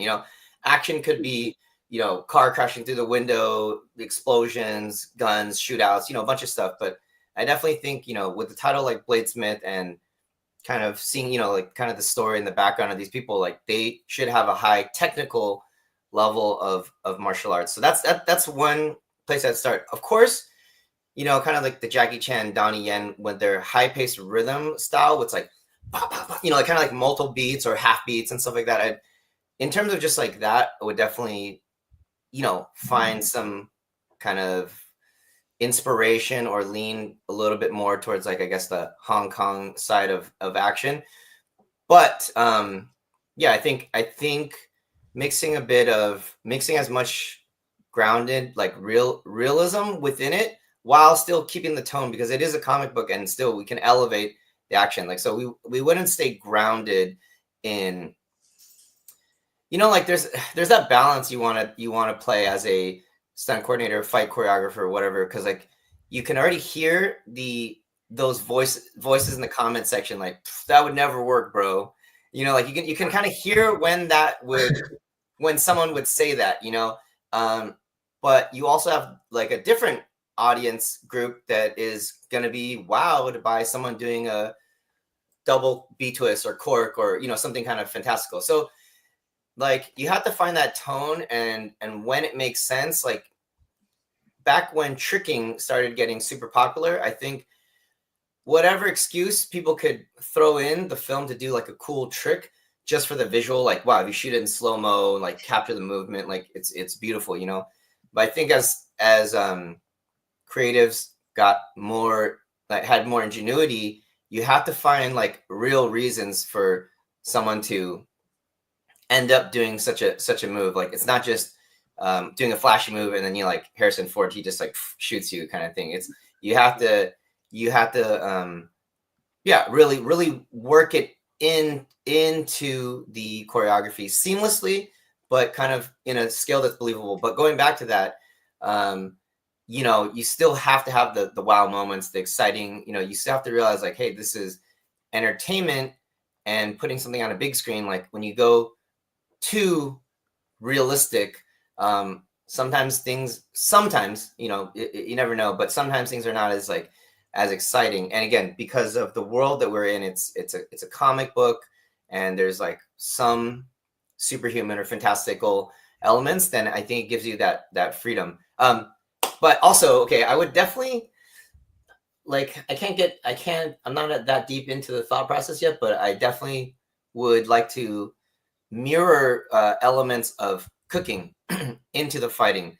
So one thing I would do one super basic end thing would be, what are like realistic cooking or chopping or whatever techniques. Doesn't have to be just blade or knife related. But, I definitely try to incorporate, like, if a person is high level in their understanding of the culinary arts, right? What do they know in terms of steaming something or deboning a fish, or understanding like the human anatomy, or like the precision involved? Like there's some like real next level chefs that can debone like fish really cleanly, and there's almost like a world within that world that's like the average person, as long as you cut it, you fillet it, you do all that, it's like, oh wow, it's impressive. But there's like the people who are already the experts in that world, kind of like the experts viewing the experts, when they slice, when they like, wow, that was such a clean cut, one stroke, stuff like that. I would really go deeper into it, that it's in a way that kind of gives a nod to, like, even the chefs would be like, oh, like he did that. I think even if the general audience doesn't have that acumen for blade work or for specific culinary technique, it shows, like it's something you can feel. So when you go to that level, like still audiences that are just general food fans or general action fans, like somehow they feel the authenticity, like, oh, there's something there. Like he really did something where he you know, caught the guy's attack and then like kind of like whatever, like deveined him or you know, and then the other guy's arm was unable to be like utilized or something, you know, so or like kind of stabbing into an area that like that's how you would cut like a hamachi collar or something, you know, like so, I don't know. I mean, that's getting a little violent, but something along those lines, you know, or like supposed to be violent. It's what it's about. Write man. this Like, down. comics Write it down. for Write it adults. down. Or like how would their like forearm or wrist strength be if you're really like if you're chopping like every day, kind of like in the you know, like, you know, God of Cookery, like Shaolin Kitchen, you know, like, but just like, or if you were always, oh, you know what, also chefs have a super high tolerance to heat, like they can usually just like touch the pan or whatever, at least for a certain amount of time without being burnt. Their hands probably have calluses, so like, you know, if it came up to like them versus a normal person, they could almost like one of those self-sacrifice type of attacks where you like both put yourself into the fire, but you can withstand it longer, you know. So like, anyways, that's like kind of on a technical end where I'd go, but like also on a structural end with the fights, because like honestly, people sometimes in the filmmaking community, and I'm not hating or anything, but because of a lack of understanding, they feel like, oh, you know, that's just like guys being tough, you know, like, oh, they're just roughhousing, like, oh, stunt guys, you know. But I think when you make really high level action choreography, you're creating like a score, you're creating music, you know, because there's the cadence, the rhythm, the highs, the lows, like when you need things to pop, pacing, you know, stuff like that. And so I would structurally maybe create it in a way that's like creating a dish, you know. So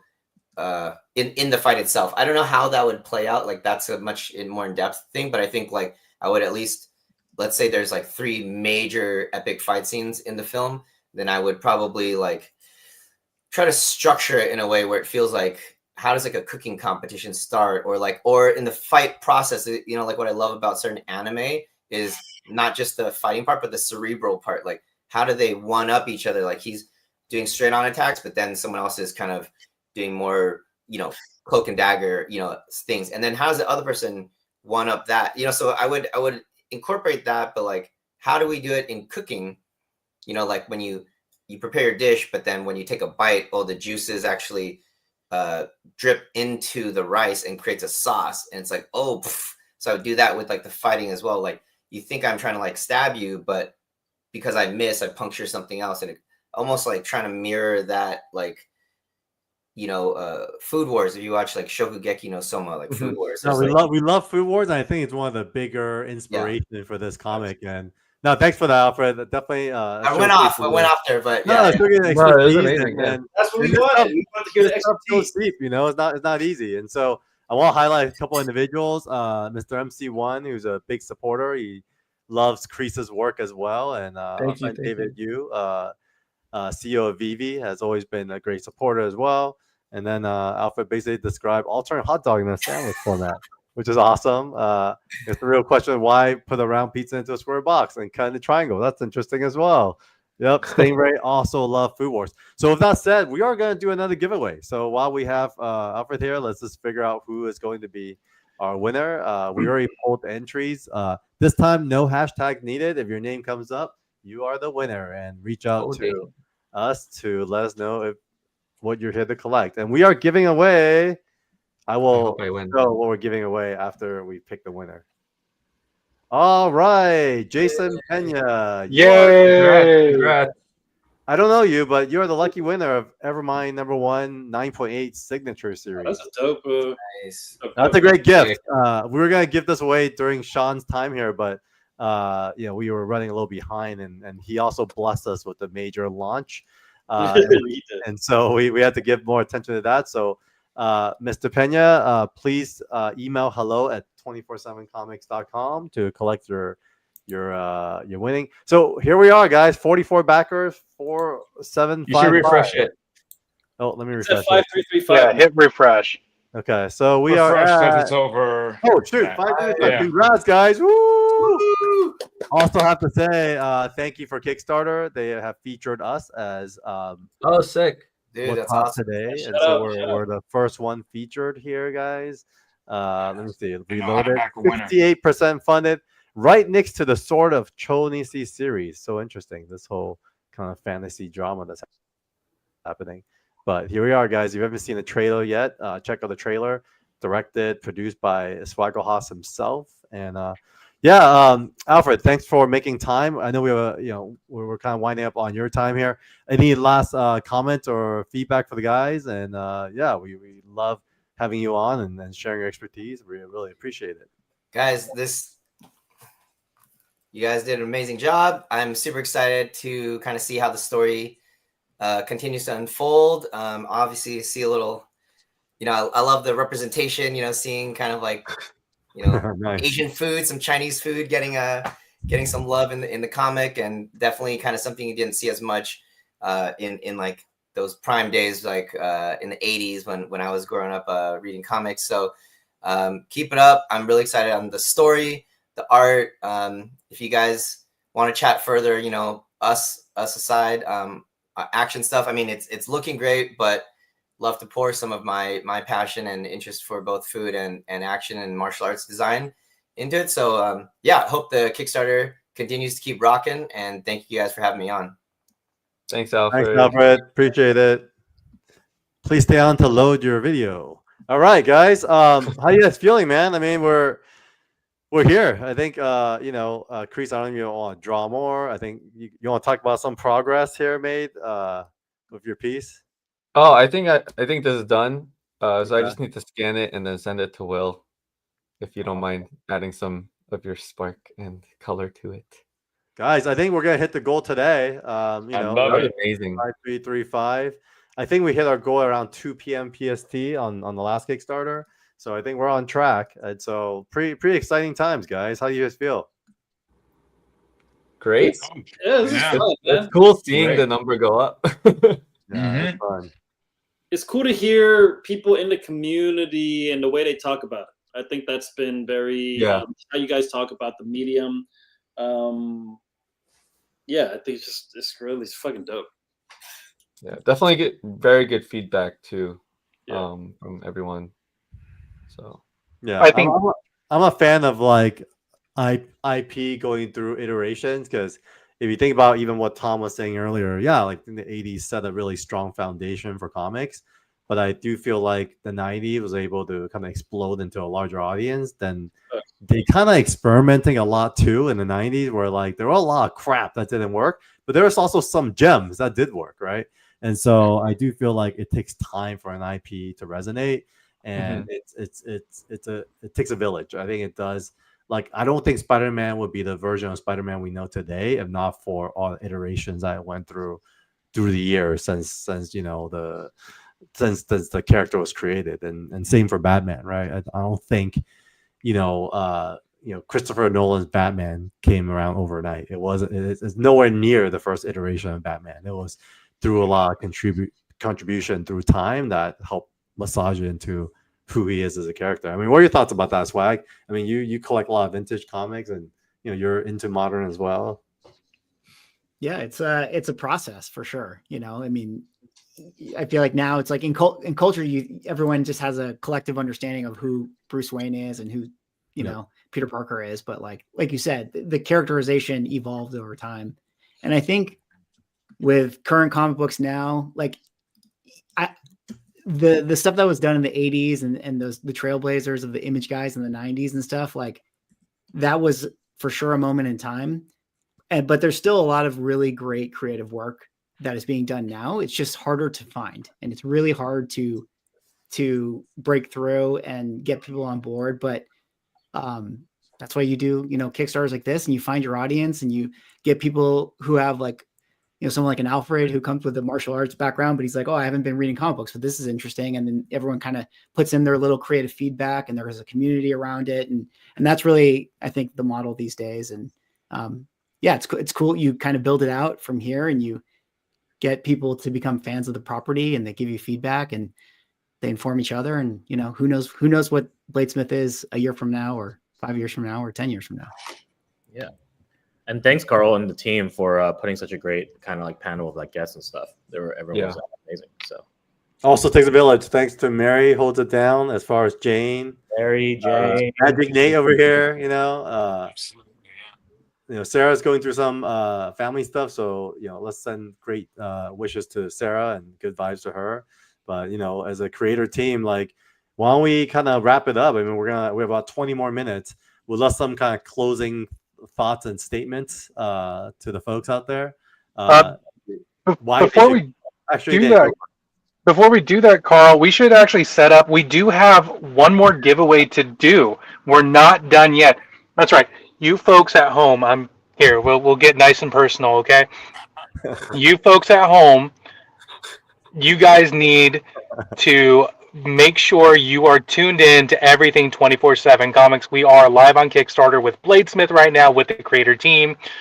We have one more giveaway to do, which is going to be the Bladesmith Ash Can. So, you people, we're going to actually start collecting the hashtags now. What do you guys think? Hashtag Kung Food? I like that. I like hashtag Kung Food. All right, we'll drop it in all caps, hashtag Kung Food. We're just going to start collecting that. If you're just now tuning in, thank you. Yes, you can see the brain cells, all two of them fighting for third place. Throw that into the comments. We're going to start collecting that so you can win the exclusive Ash Can for Bladesmith. Get it going. Thank you, Robert. I just wanted to jump in and do this first. That way we can get as many people going as possible to get this giveaway with this creator team. And while I have the platform, you in the comments, you're going to tell me what you think. And creator team, you all are expected to do this. What's the best cut of French fry?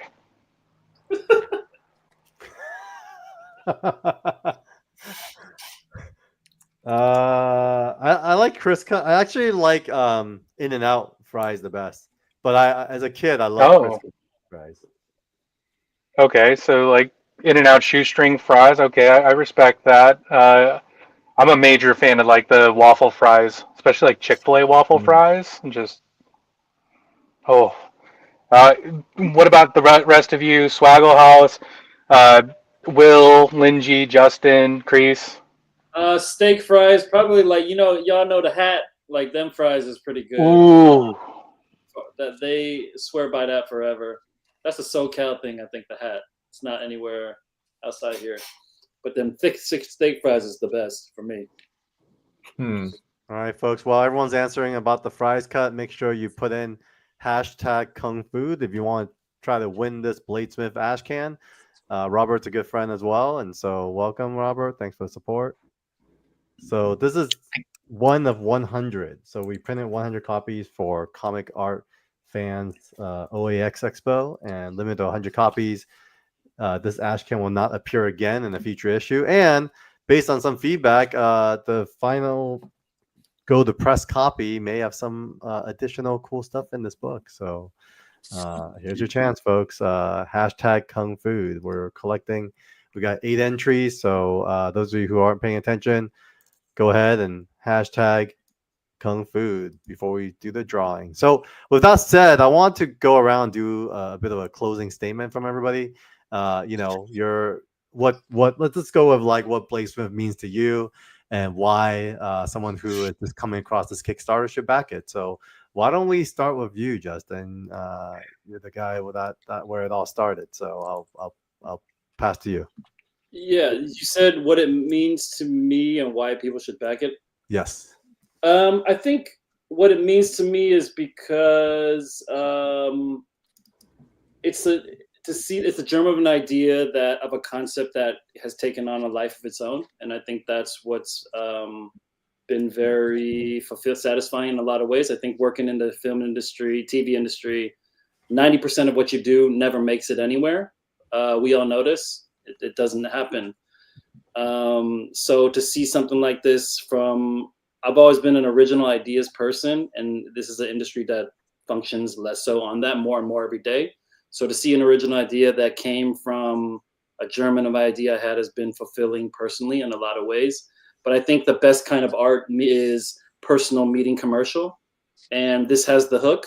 It has the food and killing hook to become more than just a personal satisfaction. So I think like why the people should sign up for and keep on the journey is because it can become, it's going to become, it has a ability to become, take up a life of its own and become something else entirely as it keeps growing. I think that's the journey is worth watching to see where it goes, starting from just Chris bringing his banging ass art to it, the growth of where it goes. Nice.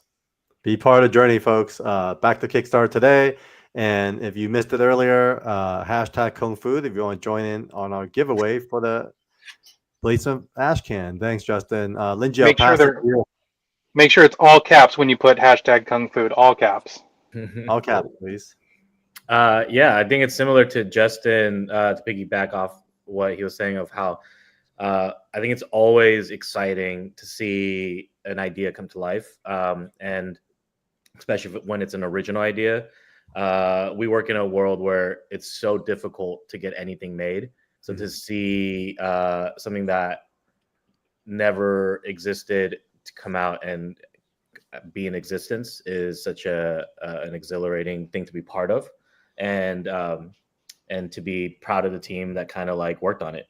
I think the reason why everyone should kind of like at least give this a try and look at it is, come on, man, the concept is so weird and so crazy. It's the world of culinary and the world of assassins coming together.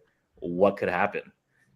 You can only know if you were gonna fucking dive into it. So I think and then also just like what Tom and everyone has said, this is a visual medium, and I think the world that Chris has built visually and continue to push himself, and then also the texture and the colors that like Will brings, it's constantly ever evolving. And I think if you're gonna start now and be part of it, I think if you're an art collector or any kind of collector or just love art in general, there's nothing like seeing and being on the journey of an artist's journey of where they were and where they're going to end up, and actually owning those properties. So I know, I love that.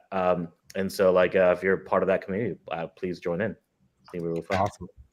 Thanks, Lindsay. Appreciate that. No, I agree. The original art is a big highlight. Obviously, Chris pour his heart and soul into them. So definitely check out the original art tiers. And Chris, your turn. What does BLADESMYTH mean to you, and why should someone who's just coming across the stream back it? BLADESMYTH, I mean, it's been a journey, right? Like, I think it's like one of my first creator-owned comics, and it's just so much fun. And I think, some of the best projects are when you have a lot of fun, and it hits like 2 points of like two big interests of mine. And I think all of ours, like food and action. And then it's also like, serious with family, but then there's also like comedic scenes and stuff. It's like a little bit of like everything to make like the best kind of story that's fun and like interesting, and it makes you hungry, right? And so yeah, it's just been a lot of fun working on this with the team. I know it's been a long time since we started it, but yeah, I think it's been fun coming back to it after like all the Marvel stuff, and I think it'll be a great story for everyone to just read and enjoy, and then get hungry, and yeah. Yeah, in fact, as you're talking, it reminded me of we've had quite a number of Korean barbecue and boba meals in between. Yeah, as part of the process. So it's definitely been a fun one. It's so for research purposes, right? Exactly, all R&D, all R&D. All right, so I mean, to kind of top it off on the creative side, I mean, Will, the colors. I mean, it's been a highlight. I mean, Tom McDonald definitely highlight. Your contribution to this, and I think for us, every time we look at the pages that you deliver, the comments are always like, "Wow, oh crap, holy crap, you killed it!" Like it's always these comments on these threads. So, how do you feel? What BLADESMYTH mean to you, and why should like a casual bystander just walking by seeing this back it? Okay, well, what it means to me is it represents second chances and new beginnings, for sure. And why people should buy it and back it is because this has been a multi-year endeavor by this team. And this isn't something that we just slapped together overnight or just within the span of a couple of months, even. This is something that we've taken our time with and we've poured into it like a passion project. And I mean, like, we all do like separate gigs in addition to this. That's why it's taken this long. You know, it's not just something we just willy-nilly, you know, put together and just rush to get out there. It's something that a lot of thought and care was put into, from the writing to the printing, you know. So that's why you should back it. You know, that's, you know, this is a unique opportunity in comics now, where you have like a multitude of choices. You know, you have, you know, there's a sea of choices out there, but and we realize that, we understand that, and that's why we want to be able to stand out above everyone else. And we're gonna put the quality material out there to do that. So yeah, definitely back it. I will. Amen. No, thanks for that, Will. So yeah, I mean, how about you, Swagger Haas? You worked on the trailer. What was the experience like? Like, how did Bladesmith speak to you? And for fans that are just coming across this title, like, why should they back this thing? Because it's passionate creators, putting themselves out there and making something.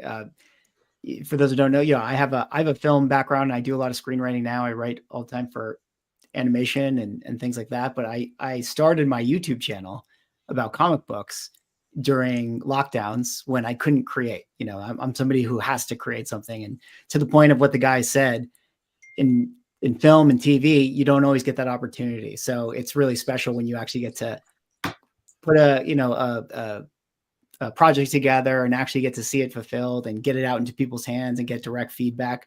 So, it's important to support these types of projects if it's something you think is cool and you're into, because there's a lot of creative talent in the world putting their heart and soul into projects. And I think we need more of it, in this current entertainment space. So that's my little pitch. And, I was just glad to have a little piece of it, or play a little part in helping support it.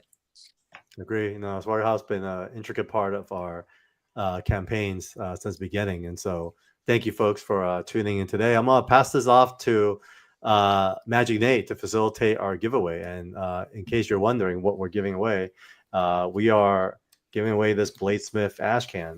Printed 100 copies. And so it's going to be a physical ash can. If you haven't done so already, hashtag Kung Food, agree, Rav Dawes, well said, Swagger House. And, we're going to land this in the next 8 minutes. Let me share kind of the screen of where we're at. We're at 5721. And so I don't know if that's reloaded or not. 51 backers. Thank you so much, folks. We're adding 51 more names to our forever thank you. And those of you who are back again for this, we really appreciate it. On the Kickstarter page, a still front page on fresh favorites. And we are now 73% funded. So we are on the way to fully getting backed and fulfilling today. And so, Nate, do you think it's time to get our Kung Fu drawing on? I think it's just about time. Let's give them 30 more seconds. Remember, if you are tuning in right there, hashtag Kung Food, all caps, throw it in the comments if you haven't done so already. Remember, this is all about you guys. Thank you so much for joining in on this, and we want to reward you for sticking with us here on it. Be a part of the first 247 people to get, so that way you can get the digital artist edition, which is going to be absolutely amazing. A lot of line art, especially if you're a big fan of the work that these creators have done. Totally worth it. Also, if you're a day one backer, remember, you get to be a part of our forever thank you. And in each issue, we're going to show a page that says, thank you for being a part of it. And thank you for believing in this team. And we want to make sure your name goes right there. So day one backers, you guys will be on our forever thank yous. Now that everybody has pretty much gotten their names in, let's draw. Let's see who's getting this ash can. Here goes. Good luck. Ooh. Oh wow, Mark David Garcia. Congrats, man. Woo. Congrats. Yay! Yay. So, Mark, be sure to go ahead and email us hello@247comics.com. That way we can make sure we get you that ash can in a timely manner, and that way you can exclusively show all your friends how cool you are having a piece of history right there. This has been a lot of fun, and if we can roll through some of the comments really quick, a lot of people have said waffle fries. Comic Journey says flat crisps. Stingray, crinkle cut. I respect that. A good crinkle cut fry is important. Shoestring fries, but Chick-fil-A is a great one. Swaggle-Haas, I saw that. Truffle fries. Do you go for like traditional cut truffle fries or the shoestring truffle fries? Shoestring, you can't have them every day, but a good gastropub truffle fries is always nice. I respect that. And if you guys watching, I know we're coming towards the end of the stream, but I want to tell you, please make sure you like and subscribe. I know we got a lot of comments here. Really quick, Mark, it's hello@247comics.com. But to you guys watching, thank you for tuning in. I want you to make sure you guys like and subscribe to all these things. The 247 Comics channel does produce content a lot. Like we have This Week in News on Fridays for the live taping, and it comes out early in the week. We have book clubs. We have these wonderful live streams, oftentimes with amazing creators such as these fine folks. We have everything across our social channels, as well as each individual person here has their own social channel where they get to show off their incredible work in their own capacity. Could we go around really quick, say what your handle is or the easiest platform for them to see your work? Who wants to go first? Swaggle-Haas, you go first. Sure. Swaggle-Haas on YouTube. If you enjoy comic books, specifically that of vintage comics and collecting, I tend to put out videos, weekly. So head on over there to check it out, and then Instagram as well, Swaggle-Haas Comics. All right, thanks, Swaggle-Haas. Will, your turn. Hey guys, sorry my StreamYard crashed out on me earlier. And you can reach me at Quintana Colors on Instagram. All righty, and Crease. Mine's Creasart at Creasart on Instagram mainly, and Twitch and stuff. Awesome. Linji. Cool. Just my name Linji, and then last name Park, P-A-R-K. So. All right, Justin.